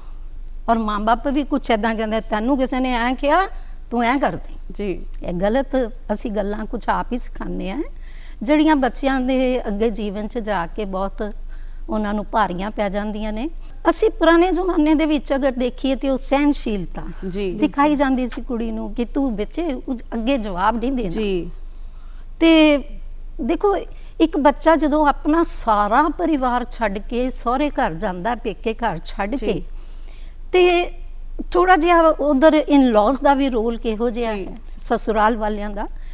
ਬਹੁਤ ਸਾਰੀ ਪ੍ਰੋਬਲਮ ਉਦੋਂ ਵੀ ਆਉਂਦੀ ਹੈ, ਅੱਜ ਵੀ ਅਸੀਂ ਦੇਖਦੇ ਹਾਂ ਔਰ ਉਦੋਂ ਵੀ ਸੀ ਕਿ ਕੋਈ ਗੱਲ ਕਰਨੀ ਹੈ, ਮਸ਼ਵਰਾ ਕਰਨਾ ਹੈ, ਸਲਾਹ ਕਰਨੀ ਹੈ, ਤੇ ਮੁੰਡੇ ਆਪਣੀਆਂ ਕੁੜੀਆਂ ਨੂੰ ਲੈ ਕੇ ਅੰਦਰ ਵੜ ਜਾਣਾ ਤੇ ਨੂੰਹ ਨੂੰ ਥੋੜਾ ਪਾਸੇ ਕਰ ਦੇਣਾ, ਇਗਨੋਰ ਕਰਨਾ ਕਿ ਇਹ ਬਾਹਰ ਦੀ ਹੈ। ਹੁਣ ਮਾਵਾਂ ਨੇ ਇਹ ਕਿਹਾ ਤੂੰ ਪਰਾਈ ਹੈ, ਤੂੰ ਪਰਾਈ ਹੈ, ਉਹਨੂੰ ਪਰਾਈ ਬਣਾ ਕੇ ਹੀ ਰੱਖਿਆ। ਤੂੰ ਅਗਲੇ ਘਰ ਜਾਣਾ, ਤੂੰ ਅਗਲੇ ਘਰ ਜਾਣਾ, ਤੂੰ ਐ ਨਹੀਂ ਕਰਨਾ, ਤੂੰ ਅਗਲੇ ਘਰ ਜਾਣਾ। ਅਗਲੇ ਘਰ ਗਏ, ਉਹ ਕਹਿੰਦੇ ਇਹ ਬਾਹਰ ਦੀ ਹੈ। ਜਦੋਂ ਉਹਨੂੰ ਜਿਹੜੀ ਹੈ ਬਹੁਤ ਕਸ਼ਮਕਸ਼ ਹੁੰਦੀ ਕਿ ਮੈਂ ਕਿੱਥੋਂ ਦੀ ਹਾਂ, ਪਿਛਲਾ ਮੈਂ ਛੱਡ ਆਈ ਹਾਂ, ਅਗਲੇ ਮੈਨੂੰ ਫੜ ਨਹੀਂ ਰਹੇ, ਉਹ ਵੀ ਮਾੜੀ ਗੱਲ ਹੁੰਦੀ ਹੈ। ਮੈਨੂੰ ਲੱਗਦਾ ਹੈ ਜੇ ਬਦਲਾਵ ਆਵੇ, ਕਿਉਂਕਿ ਮੈਂ ਉਹ ਪੀੜ੍ਹੀ ਵੀ ਦੇਖੀ ਜੀ ਔਰ ਮੈਂ ਇਹ ਵੀ ਦੇਖ ਰਹੀ ਹਾਂ, ਮੇਰੇ ਆਪਣੇ ਬੱਚਿਆਂ ਦੀ ਸ਼ਾਦੀ ਹੋਈ ਹੈ, ਮੈਂ ਆਪਣੀਆਂ ਫਰੈਂਡਸ ਦੇ ਬੱਚੇ ਦੇਖ ਰਹੀ ਹਾਂ, ਸਭ ਦੀ ਸ਼ਾਦੀ ਹੋਈ ਹੈ। ਅਸੀਂ ਬੱਚਿਆਂ ਨੂੰ ਫਿਰ ਵੀ ਉਹੀ ਸਿਖਾਉਂਦੇ ਹਾਂ ਕਿ ਪੇਸ਼ੈਂਸ ਰੱਖੋ ਜੀ, ਬਹੁਤ ਜ਼ਰੂਰੀ ਹੈ। ਅੱਜ ਦੇ ਬੱਚਿਆਂ 'ਚ ਪੇਸ਼ੈਂਸ ਨਹੀਂ ਹੈ ਜੀ, ਨਵੇਂ ਤਰੀਕਿਆਂ ਦੀਆਂ ਜਿਹੜੀਆਂ ਨੇ ਗਾਲਾਂ ਆ ਗਈਆਂ ਨੇ, ਸ਼ਿਟ, ਇਹ ਗੱਲ ਦੇ ਉੱਤੇ ਜਦੋਂ ਇਦਾਂ ਚੱਲਦਾ ਹੈ, ਸ਼ਟ ਅਪ, ਇਡੀਅਟ, ਇਹ ਸਭ ਚੱਲਦਾ ਹੈ ਔਰ ਕੋਈ ਰਿਸਪੈਕਟ ਵਾਲੀ ਗੱਲ ਨਹੀਂ ਰਹਿ ਗਈ। ਥੋੜਾ ਜਿਹਾ ਇਹਦੇ ਵਿੱਚ ਕਈ ਵਾਰੀ ਦੇਖ ਕੇ, ਜਿੱਥੇ ਮੈਂ ਕੁਝ ਦੇਖਦੀ ਹਾਂ ਉੱਥੇ ਮੈਨੂੰ ਮਾੜਾ ਵੀ ਲੱਗਦਾ। ਅਸੀਂ ਉਹ ਦੌਰ ਦੇਖਿਆ ਜਦੋਂ ਕਿਹਾ ਗਿਆ ਕਿ ਪਤੀ ਪਰਮੇਸ਼ਵਰ ਹੈ ਜੀ, ਸੱਸ ਸਹੁਰਾ ਤੇਰੇ ਦੇਵੀ ਦੇਵਤਿਆਂ ਦੀ ਤਰ੍ਹਾਂ ਹੈ, ਤੂੰ ਪੂਜਣਾ ਹੈ। ਜੀ, ਨੋ ਡਾਊਟ ਉਦੋਂ ਵੀ ਮਾਰ ਕੁਟਾਈਆਂ ਹੋਈਆਂ। ਹੁਣ ਦੌਰ ਜਦੋਂ ਮੈਡਮ ਨੇ ਬਰਾਬਰੀ ਦੀ ਗੱਲ ਕੀਤੀ, ਵਾਕਈ ਉਹਨੂੰ ਕਹਿੰਦੀਆਂ ਕਿ ਉਹ ਮਾਂ-ਬਾਪ ਦੀ, ਮੈਂ ਤੁਹਾਨੂੰ ਦੱਸਿਆ ਕਿ ਜੇ ਉਹ ਆਪਣੇ ਮਾਂ-ਬਾਪ ਦੀ ਸੁਣ ਕੇ papa you are wrong here, mamma you are wrong here, ma'am ਸਾਰਾ ਵੈਲਿਊ ਸਿਸਟਮ ਹੀ ਚੇਂਜ ਹੋ ਗਿਆ ਨਾ। ਪਰ ਇਹਦੇ ਵਿੱਚ ਮੈਮ ਜੋ ਮੈਂ ਜਿਸ ਗੱਲ ਤੇ ਐਮਫਸਾਈਜ਼ ਕਰਨਾ ਚਾਹੁੰਦੀ ਹਾਂ, ਮੈਂ ਸਿਰਫ ਇਹ ਕਹਿ ਰਹੀ ਕਿ ਬਹੁਤ ਪੁਰਾਣੇ ਟਾਈਮ ਤੋਂ ਸਾਡਾ ਇੱਕੋ ਚੱਲ ਰਿਹਾ ਕਿ ਕੁੜੀਆਂ ਨੂੰ ਅਸੀਂ ਇਸ ਤਰ੍ਹਾਂ ਸਮਝਾਉਣਾ ਹੈ। ਮੈਮ ਲੋੜ ਇਸ ਵੇਲੇ ਦੋਨਾਂ ਨੂੰ ਸਮਝਾਉਣਾ, ਮਾਈਂਡ ਸੈਟ ਚੇਂਜ ਲੜਕਿਆਂ ਦਾ, ਮਤਲਬ ਈਵਨ ਜਿਹੜੇ ਲੜਕੇ ਹੈ ਉਹਨਾਂ ਨੂੰ ਇਹ ਸਮਝਾਉਣਾ ਕਿ ਲੜਕੀਆਂ ਦੀ ਇੱਜ਼ਤ ਕਿੱਦਾਂ ਕਰਨੀ ਹੈ, ਔਰ ਇਨ-ਲॉज ਨੂੰ ਵੀ ਇਹ ਸਮਝਣ ਦੀ ਲੋੜ ਹੈ। ਜਿੱਦਾਂ ਮੈਮ ਨੇ ਕਿਹਾ ਕਿ ਇੱਕ ਬੱਚੀ ਆਪਣਾ ਘਰ ਬਾਹਰ ਸਭ ਕੁਝ ਛੱਡ ਕੇ ਇੱਕ ਨਵੇਂ ਘਰ ਚ ਆ ਰਹੀ, ਤਾਂ ਉਹਨਾਂ ਨੂੰ ਵੀ ਉਸ ਤਰ੍ਹਾਂ ਦੀਆਂ, ਉਸ ਬੱਚੇ ਵਾਸਤੇ ਵੀ ਆਪਣੇ ਚ ਕੁਝ ਚੇਂਜਸ ਜੇ ਲਿਆਉਣ ਦੀ ਲੋੜ ਹੈ, ਤੇ ਉਹਨਾਂ ਨੂੰ ਵੀ ਉਸ ਬੱਚੇ ਨੂੰ ਵੈਲਕਮ ਕਰਨਾ ਚਾਹੀਦਾ। ਔਰ ਇਹਨਾਂ ਸਾਰੀਆਂ ਗੱਲਾਂ ਬੜੀਆਂ ਮੋਮੈਂਟਰੀ ਹੁੰਦੀਆਂ, ਜਿਹੜੀਆਂ ਛੋਟੀਆਂ-ਛੋਟੀਆਂ ਘਰਾਂ 'ਚ ਪ੍ਰੋਬਲਮਸ ਆਉਂਦੀਆਂ ਨਾ, ਇਹ ਹੁੰਦੀਆਂ ਬਹੁਤ ਮੋਮੈਂਟਰੀ ਹੈ, ਪਰ ਅਸੀਂ ਉਹਦੇ ਉੱਤੇ ਲਿੰਗਰ ਔਨ ਕਰ ਕਰਕੇ ਉਹਨੂੰ ਵਧਾ ਦਿੰਦੇ ਹਾਂ, ਉਹ ਇਸ਼ੂਜ਼ ਬਣ ਜਾਂਦੇ ਆ। ਜੇ ਅਸੀਂ ਆਪਣੇ ਬੱਚਿਆਂ ਨੂੰ ਇਹ ਸਿਖਾਈਏ ਕਿ ਇਹ ਨੋਰਮਲ ਹੈ, ਜੀ, ਅਗਰ ਹਸਬੈਂਡ ਵਾਈਫ 'ਚ ਜਿਹੜੇ ਝਗੜੇ ਹੁੰਦੇ ਉਹ ਨਾਰਮਲ ਹੈ, ਜੇ ਤੁਸੀਂ ਨਾਰਮਲ ਹੋਣ ਤੋਂ, ਲੜਾਈ ਤੋਂ ਬਾਅਦ ਤੁਸੀਂ ਥੋੜੀ ਦੇਰ ਬਾਅਦ ਦੇਖਦੇ ਹੋ ਨਾਰਮਲ ਹੋ ਜਾਂਦਾ ਹੈ, ਬਟ ਜੇ ਤੁਸੀਂ ਉਹਨੂੰ ਲਿੰਗਰ ਔਨ ਕਰਦੇ ਰਹਿੰਦੇ ਹੋ ਤਾਂ ਉਹ ਸਾਰਿਆਂ ਦੀ ਮੈਂਟਲ ਹੈਲਥ ਵਾਸਤੇ ਠੀਕ ਨਹੀਂ ਹੈ। ਅਸੀਂ ਕਈ ਵਾਰ ਸਿਆਣਿਆਂ ਨੂੰ ਕਹਿੰਦੇ ਹੋਏ ਸੁਣਿਆ, ਜਦੋਂ ਕਿਸੇ ਕੁੜੀ ਨੂੰ ਵਿਆਹੁੰਦੇ ਨੇ, ਕਹਿੰਦੇ ਆ ਨਾ ਕਿ 1 ਸਾਲ ਤੱਕ ਪੁੱਤ ਆਪਣਾ ਮੂੰਹ ਬੰਦ ਰੱਖੀ ਬਸ, ਹੈ ਨਾ। ਉਦੋਂ ਤੱਕ ਕੀ ਹੁੰਦਾ ਹੈ ਕਿ ਆਪਸ ਦੇ ਵਿੱਚ ਪਿਆਰ ਬਣ ਜਾਂਦਾ ਹੈ, ਜਦੋਂ ਕੁੜੀ ਮੂਹਰੇ ਜਵਾਬ ਨਹੀਂ ਦਿੰਦੀ ਹੈ ਫਿਰ ਉਹ ਵੀ ਦੇਖ ਲੈਂਦੇ ਨੇ, ਜੀ ਬਿਲਕੁਲ, ਦੂਸਰੇ ਦੀ ਫੈਮਿਲੀ ਦੀ ਸਮਝ ਆ ਜਾਂਦੀ ਹੈ। ਐਂਡ 1 ਸਾਲ ਤਾਂ ਲੱਗਦਾ ਹੀ ਹੈ ਘੁਲਣ ਮਿਲਣ ਨੂੰ ਇੱਕ ਪਰਿਵਾਰ ਦੇ ਵਿੱਚ, ਪਰ ਉੱਥੇ ਜ਼ਿੰਮੇਵਾਰੀ ਜਿਹੜੇ ਉਹਦੇ ਸਹੁਰੇ ਪਰਿਵਾਰ ਵਾਲਿਆਂ ਦੀ ਵੀ ਬਣਦੀ ਹੈ ਕਿ ਉਸਨੂੰ ਓਨਾ ਹੀ ਪਿਆਰ ਦਿੱਤਾ ਜਾਵੇ, ਉਸਨੂੰ ਵੀ ਆਪਣੀ ਕੁੜੀ ਵਾਂਗ ਹੀ ਰੱਖਿਆ ਜਾਵੇ। ਬੜੀ ਵਾਰ ਸਹੁਰਿਆਂ ਦੇ ਵਿੱਚ ਇਹ ਗੱਲ ਸੁਣਨ ਨੂੰ ਮਿਲਦੀ ਹੈ ਕਈ ਕੁੜੀਆਂ ਨੂੰ ਕਿ ਤੂੰ ਤਾਂ ਇਦਾਂ ਨਹੀਂ ਕਰ ਸਕਦੀ, ਤੂੰ ਘਰ ਦੀ ਨੂੰਹ ਹੈ, ਉਹ ਕੁੜੀ ਹੈ, ਉਹ ਕਰ ਸਕਦੀ ਹੈ। ਸੋ ਇਸ ਤਰ੍ਹਾਂ ਦਾ ਭੇਦਭਾਵ ਜਿਹੜਾ ਹੈ ਨਾ ਉਹ ਨਹੀਂ ਰੱਖਣਾ ਚਾਹੀਦਾ। ਸੋ ਗੌਰਵ ਜੀ, ਜਦੋਂ ਤੁਸੀਂ ਰਿਸ਼ਤੇ ਲੱਭਦੇ ਹੋ ਤੇ ਤੁਹਾਨੂੰ ਕਿਸ ਤਰ੍ਹਾਂ ਦੀਆਂ ਡਿਮਾਂਡਸ ਜਿਹੜੀਆਂ ਨੇ ਉਹ ਦੱਸੀਆਂ ਜਾਂਦੀਆਂ ਨੇ, ਮਤਲਬ ਕੁਝ ਐਸਾ ਜੋ ਬਹੁਤ ਹੀ ਅਲੱਗ ਹੈ ਜਾਂ ਹੈਰਾਨ ਕਰ ਦਿੰਦਾ ਹੈ ਕਿ ਵੀ ਅੱਜ ਕੱਲ੍ਹ ਇਦਾਂ ਵੀ ਹੋ ਰਿਹਾ ਹੈ? ਡਿਮਾਂਡਸ ਸਭ ਤੋਂ ਵੱਡੀ ਇਹ ਡਿਮਾਂਡਸ ਆ ਜਾਂਦੀ ਹੈ ਜੀ, ਫੈਮਿਲੀ ਬਹੁਤ ਛੋਟੀ ਹੋਣੀ ਚਾਹੀਦੀ ਜੀ, ਲੜਕਾ ਸਿੰਗਲ ਹੋਣਾ ਚਾਹੀਦਾ ਜੀ, ਭੈਣ ਭਰਾ ਹੋਣੇ ਚਾਹੀਦੇ ਜੀ, ਜਿੱਥੇ 2 ਬੇਟੇ ਆ ਉੱਥੇ ਸ਼ਾਦੀ ਨਹੀਂ ਕਰਨੀ ਜੀ, 3 ਬੇਟੇ ਆ ਬਿਲਕੁਲ ਹੀ ਨਹੀਂ ਕਰਨੀ ਜੀ। ਇਦਾਂ ਦੀਆਂ ਬਹੁਤ ਡਿਮਾਂਡ ਹੈਗੀਆਂ ਜੀ ਲੋਕਾਂ ਦੀਆਂ। ਬਾਕੀ ਬੜੀਆਂ ਅੱਛੀਆਂ ਗੱਲਾਂ ਕੀਤੀਆਂ ਮੈਮ ਡਾਕਟਰ ਜੀ ਨੇ, ਨਾਲ ਵੱਡੇ ਮੈਮ ਬੈਠੇ, ਉਹਨਾਂ ਨੇ ਵੀ ਨੂੰਹਾਂ ਜਿਹੜੀਆਂ ਹੁੰਦੀਆਂ ਵਾ ਇਹ ਘਰ ਦੀਆਂ ਨੀਹਾਂ ਹੁੰਦੀਆਂ ਵਾ, ਔਰ ਇਹਨਾਂ ਨੂੰ ਧੀਆਂ ਸਮਝ ਕੇ ਹੀ ਇਹਨਾਂ ਨੂੰ ਰੱਖਣਾ ਚਾਹੀਦਾ। ਤੇ ਜਦੋਂ ਧੀਆਂ ਸਮਝ ਲਵਾਂਗੇ ਤੇ ਫਿਰ ਆਪਣੀਆਂ ਧੀਆਂ ਦੀ ਯਾਦ ਨਹੀਂ ਆਏਗੀ ਜੀ। ਤੇ ਇਸ ਕਰਕੇ ਨੂੰਹਾਂ ਨੂੰ ਵੀ ਚਾਹੀਦਾ ਵੀ ਸੱਸਾਂ ਨੂੰ ਮਾਵਾਂ ਹੀ ਮਤਲਬ ਕਿ ਸਮਝਣ, ਤੇ ਸੱਸਾਂ ਨਾ ਸਮਝਣ ਤੇ ਉਹਨਾਂ ਨੂੰ ਵੀ ਮਾਵਾਂ ਦੀ ਯਾਦ ਨਹੀਂ ਆਏਗੀ। ਤੇ ਇਸ ਕਰਕੇ ਬੜੇ ਵਧੀਆ ਤਰੀਕੇ ਨਾਲ ਘਰ ਗ੍ਰਸਤੀ ਚਲਾਉਣੀ ਚਾਹੀਦੀ ਹੈ ਜੀ। ਔਰ ਅੱਛਾ ਸੰਸਾਰ ਜਿਹੜਾ ਵਾ ਉਹ ਪਰਮਾਤਮਾ ਨੇ ਬਣਾਇਆ ਵਾ, ਤੇ ਉਹਦੇ ਵਿੱਚ ਆਪਾਂ ਅੱਛੇ ਕਰਮ ਕਰੀਏ ਤੇ ਅੱਛੀ ਜ਼ਿੰਦਗੀ ਆਪਾਂ ਬਤੀਤ ਕਰੀਏ। ਅੱਜ ਕੱਲ੍ਹ ਪੇਸ਼ੈਂਸ ਘੱਟ ਹੈ ਜੀ, ਬਰਦਾਸ਼ਤ ਦਾ ਮੈਦਾ ਨਹੀਂ ਹੈਗਾ ਜੀ। ਛੋਟੀ ਛੋਟੀ ਗੱਲ ਤੋਂ ਜਿਹੜੀ ਬਹੁਤ ਵੱਡੀਆਂ ਗੱਲਾਂ ਬਣ ਜਾਂਦੀਆਂ, ਝਗੜਾ ਹੋ ਜਾਂਦਾ। ਛੋਟੀ ਛੋਟੀ ਗੱਲ ਵੀ ਆਪਣੇ ਮਾਇਕੇ ਪਰਿਵਾਰ 'ਚ ਨਹੀਂ ਦੱਸਣੀ ਚਾਹੀਦੀ, ਕਿਉਂਕਿ ਛੋਟੀਆਂ ਛੋਟੀਆਂ ਗੱਲਾਂ ਤੇ ਹੁੰਦੀਆਂ ਹੀ ਰਹਿੰਦੀਆਂ ਵਾ। ਇਸ ਕਰਕੇ ਫੋਨ ਜਿਹੜਾ ਵਾ ਉਹ ਬਿਲਕੁਲ ਹੀ ਮਤਲਬ ਕਹਿੰਦਾ ਘੱਟ ਯੂਜ਼ ਕਰਨਾ ਚਾਹੀਦਾ, ਜ਼ਰੂਰਤ ਵਾਸਤੇ ਕਰੋ। ਬਾਕੀ ਮਾਇਕੇ ਪਰਿਵਾਰ ਨੂੰ ਸਾਰੀਆਂ ਗੱਲਾਂ ਬਾਤਾਂ ਦੱਸਣੀਆਂ, ਉਹਦੇ ਤੇ ਥੋੜ੍ਹੇ ਜਿਹੇ ਘਰ ਦੇ ਵਿੱਚ ਜਿਹੜੇ ਆ ਵਿਚਾਰ ਜਿਹੜੇ ਉਹ ਚੇਂਜ ਹੋ ਜਾਂਦੇ ਵੀ ਸਾਰੀਆਂ ਗੱਲਾਂ ਸਾਡੇ ਘਰ ਦੀਆਂ ਬਾਹਰ ਜਾ ਰਹੀਆਂ। ਔਰ ਗੁੱਸਾ ਤੇ ਪੇਰੈਂਟਸ ਨੂੰ ਆਉਂਦਾ ਹੀ ਹੈ, ਮਦਰ ਜਿਹੜੇ ਲੋਕ ਹੁੰਦੇ ਉਹਨਾਂ ਨੂੰ ਵੀ ਆਉਂਦਾ ਵਾ ਵੀ ਇਹ ਜਿਹੜੀ ਇਹ ਸਾਡੇ ਘਰ ਦੀ ਹੁਣ ਮੈਂਬਰ ਆ, ਸਾਡੀ ਧੀ ਆ, ਸਾਡੀਆਂ ਗੱਲਾਂ ਬਾਹਰ ਕਿਉਂ ਜਾ ਰਹੀਆਂ। ਇਸ ਕਰਕੇ ਅਸੀਂ ਚਾਹੁੰਦੇ ਜੀ ਬੱਚਿਆਂ ਨੂੰ ਬੜਾ ਮਤਲਬ ਕਿ ਸਿੰਸੀਅਰ ਤਰੀਕੇ ਨਾਲ ਚੱਲਣਾ ਚਾਹੀਦਾ, ਮਿਲ ਜੁਲ ਕੇ, ਔਰ ਅੱਛੀ ਜ਼ਿੰਦਗੀ ਬਤੀਤ ਕਰਨੀ ਚਾਹੀਦੀ। ਸੋ ਇਹ ਤਾਂ ਮੈਮ ਗੱਲ ਹੋ ਗਈ ਨਾ ਪਰਿਵਾਰ ਦੀ ਆਪਸ ਦੀ ਗੱਲ। ਅੱਜ ਕੱਲ੍ਹ ਰਿਸ਼ਤੇ ਟੁੱਟਣ ਦਾ ਇੱਕ ਹੋਰ ਕਾਰਨ ਬਹੁਤ ਦੇਖਿਆ ਜਾ ਰਿਹਾ, ਉਹ ਹੈ ਐਕਸਟਰਾ ਮੈਰਿਟਲ ਅਫੇਅਰਸ। ਬਹੁਤ ਜ਼ਿਆਦਾ ਵੱਧ ਰਹੇ ਨੇ ਔਰ ਜ਼ਿਆਦਾਤਰ ਰਿਸ਼ਤੇ ਇਸੇ ਕਰਕੇ ਹੀ ਟੁੱਟ ਰਹੇ ਨੇ ਕਿ ਬਈ ਉਸ ਦਾ ਬਾਹਰ ਅਫੇਅਰ ਸੀ ਜਾਂ ਕਿਸੇ ਹੋਰ ਕੁੜੀ ਦੇ ਨਾਲ ਉਹਨਾਂ ਦਾ ਕੋਈ ਚੱਲ ਰਿਹਾ ਹੈ, ਲਵ ਸੀਨ ਚੱਲ ਰਿਹਾ ਹੈ। ਸੋ ਇਸ ਤਰ੍ਹਾਂ ਦੇ ਜਿਹੜੇ ਕੇਸਿਸ ਨੇ ਉੱਥੇ ਕਿੱਥੇ ਕਮੀ ਆ ਜਾਂਦੀ ਹੈ ਪਰਵਰਿਸ਼ ਦੇ ਵਿੱਚ ਕਿ ਇੱਕ ਬਾਹਰ ਅਫੇਅਰ ਜਿਹੜਾ ਹੈ ਉਹ ਚਲਾਉਣ ਦੀ ਨੌਬਤ ਆ ਜਾਂਦੀ ਹੈ। ਦੇਖੋ ਇਹ ਗੱਲ ਬਹੁਤ ਤੁਸੀਂ ਸੁਖਵਿੰਦਰ ਜੀ ਠੀਕ ਕਹੀ ਕਿ ਅੱਜ ਦੀਆਂ ਕੁੜੀਆਂ ਅਟਰੈਕਸ਼ਨ ਜਿਹੜੀ ਹੈ ਨਾ, ਇਹ ਗੱਲਾਂ ਉਦੋਂ ਤੋਂ ਚੱਲੀਆਂ ਆ ਰਹੀਆਂ ਨੇ, ਹੁਣ ਹੌਲੀ ਹੌਲੀ ਵੱਧਦੀਆਂ ਹੋਈਆਂ, ਬਹੁਤ ਕੁਝ ਵੱਧ ਗਿਆ, ਬਹੁਤ ਕੁਝ ਚੇਂਜ ਹੋ ਗਿਆ। ਹੁਣ ਤੇ ਮੈਰਿਜ ਦੀ ਉਹ ਕਹਿੰਦੇ ਲੋੜ ਵੀ ਨਹੀਂ ਜ਼ਿਆਦਾ, ਲਿਵ ਇਨ ਰਿਲੇਸ਼ਨਸ਼ਿਪ 'ਚ ਰਹਿ ਲਓ, ਕੋਈ ਸਸੁਰਾਲ ਵਾਲਿਆਂ ਦਾ ਸਾਰਿਆਂ ਦਾ ਕੋਈ ਉਹ ਝੰਜਟ ਹੀ ਨਹੀਂ ਰਹੇਗਾ, ਲਿਵ ਇਨ 'ਚ ਰਹਿ ਲਓ, ਜਿੰਨੀ ਦੇਰ ਤੁਹਾਡੀ ਬਣੀ ਹੈ ਠੀਕ ਹੈ, ਕੰਟਰੈਕਟ ਹੈ, ਜਿੰਨੀ ਦੇਰ ਬਣੀ ਹੈ ਠੀਕ ਹੈ, ਨਹੀਂ ਬਣੀ ਤੇ ਛੱਡ ਦਿਓ। ਸੋ ਕੁੜੀਆਂ ਜੜੀਆਂ ਨੇ, ਮੈਂ ਇਹੋ ਜਿਹੀਆਂ ਵੀ ਬਹੁਤ ਸਾਰੀਆਂ ਗੱਲਾਂ ਸੁਣੀਆਂ ਕਿ 3-3 4-4 ਸਿਮ ਰੱਖੇ ਹੁੰਦੇ, 3-3 4-4 ਸਿਮ ਰੱਖੇ ਹੁੰਦੇ, ਉਹ ਸਿਮ ਕੀਤੀ ਤੇ ਉਹ ਬॉयਫ੍ਰੈਂਡ ਨਾਲ ਉਹ ਸਿਮ ਕੀਤਾ ਹੋਵੇ। ਫਿਰ ਉਹੀ ਹੈ ਨਾ ਕਿ ਪਾਪ ਦਾ ਘੜਾ ਜਦੋਂ ਇੱਕ ਭਰ ਜਾਂਦਾ ਤੇ ਉਹਨੇ ਡੁੱਲਣਾ ਹੀ ਹੈ, ਜਦੋਂ ਇੱਕ ਨਾ ਇੱਕ ਦਿਨ ਚੋਰੀ ਉਹ ਫੜੀ ਜਾਂਦੀ ਹੈ, ਬਸ ਉਹ ਬਹੁਤ ਵੱਡਾ ਇਸ਼ੂ ਬਣ ਜਾਂਦਾ। ਇੱਥੇ ਵੀ ਦੋਨਾਂ ਸਾਈਡਾਂ ਦੀ ਗੱਲ ਹੈ। ਔਰ ਲੜਕੇ ਜਿਹੜੇ ਹੈ ਉਹ ਕਹਿ ਦਿੰਦੇ ਆ, ਸਮਾਜ ਕਹਿ ਦਿੰਦਾ ਜੀ ਇਹ ਤੇ ਨਾਤੇ ਘੋੜੇ ਆ, ਇਹ ਜੋ ਮਰਜ਼ੀ ਕਰਨ, ਇਹਨਾਂ ਦੀ ਕੋਈ ਗੱਲ ਨਹੀਂ। ਇੱਕ ਲੜਕੀ ਸਾਰਾ ਕੁਝ ਬਰਦਾਸ਼ਤ ਕਰ ਲੈਂਦੀ ਹੈ, ਤੰਗੀ ਹੈ, ਗਰੀਬੀ ਹੈ, ਘਰ ਦੇ ਵਿੱਚ ਕੋਈ ਪ੍ਰੋਬਲਮ ਆਈ, ਸਭ ਕੁਝ ਹੋ ਗਿਆ, ਬਟ ਉਹ ਆਪਣਾ ਪਿਆਰ ਕਿਸੇ ਨਾਲ ਸ਼ੇਅਰ ਨਹੀਂ ਕਰ ਸਕਦੀ। ਪਰ ਜਿੱਥੇ ਅਸੀਂ ਮੈਮ ਜਾਂਚ ਪਰਖ ਦੀ ਗੱਲ ਕਰਦੇ ਹਾਂ ਕਿ ਵਿਆਹ ਤੋਂ ਪਹਿਲਾਂ ਕਿਹੜੀਆਂ ਚੀਜ਼ਾਂ ਦੇਖਣੀਆਂ ਚਾਹੀਦੀਆਂ ਨੇ, ਸੋ ਇਹ ਕਿਸ ਤਰ੍ਹਾਂ ਪਤਾ ਲੱਗੇ ਕਿ ਇਸ ਇਨਸਾਨ ਦਾ ਕਰੈਕਟਰ ਕਿਸ ਤਰ੍ਹਾਂ ਦਾ ਹੈ? ਦੇਖੋ ਜੀ ਇਹ ਗੱਲ ਇਸ ਤਰ੍ਹਾਂ ਹੈ ਕਿ ਪਹਿਲੇ ਕੁਝ ਹੋਰ ਹੁੰਦਾ ਹੈ, ਬਾਅਦ ਚ ਜਦੋਂ ਦਿਖਦਾ ਹੈ, ਜਦੋਂ ਕਹਿੰਦੇ ਹਾਥੀ ਦੇ ਦੰਦ ਵੇਖਣ ਨੂੰ ਹੋਰ ਤੇ ਵਿਖਾਉਣ ਨੂੰ ਹੋਰ।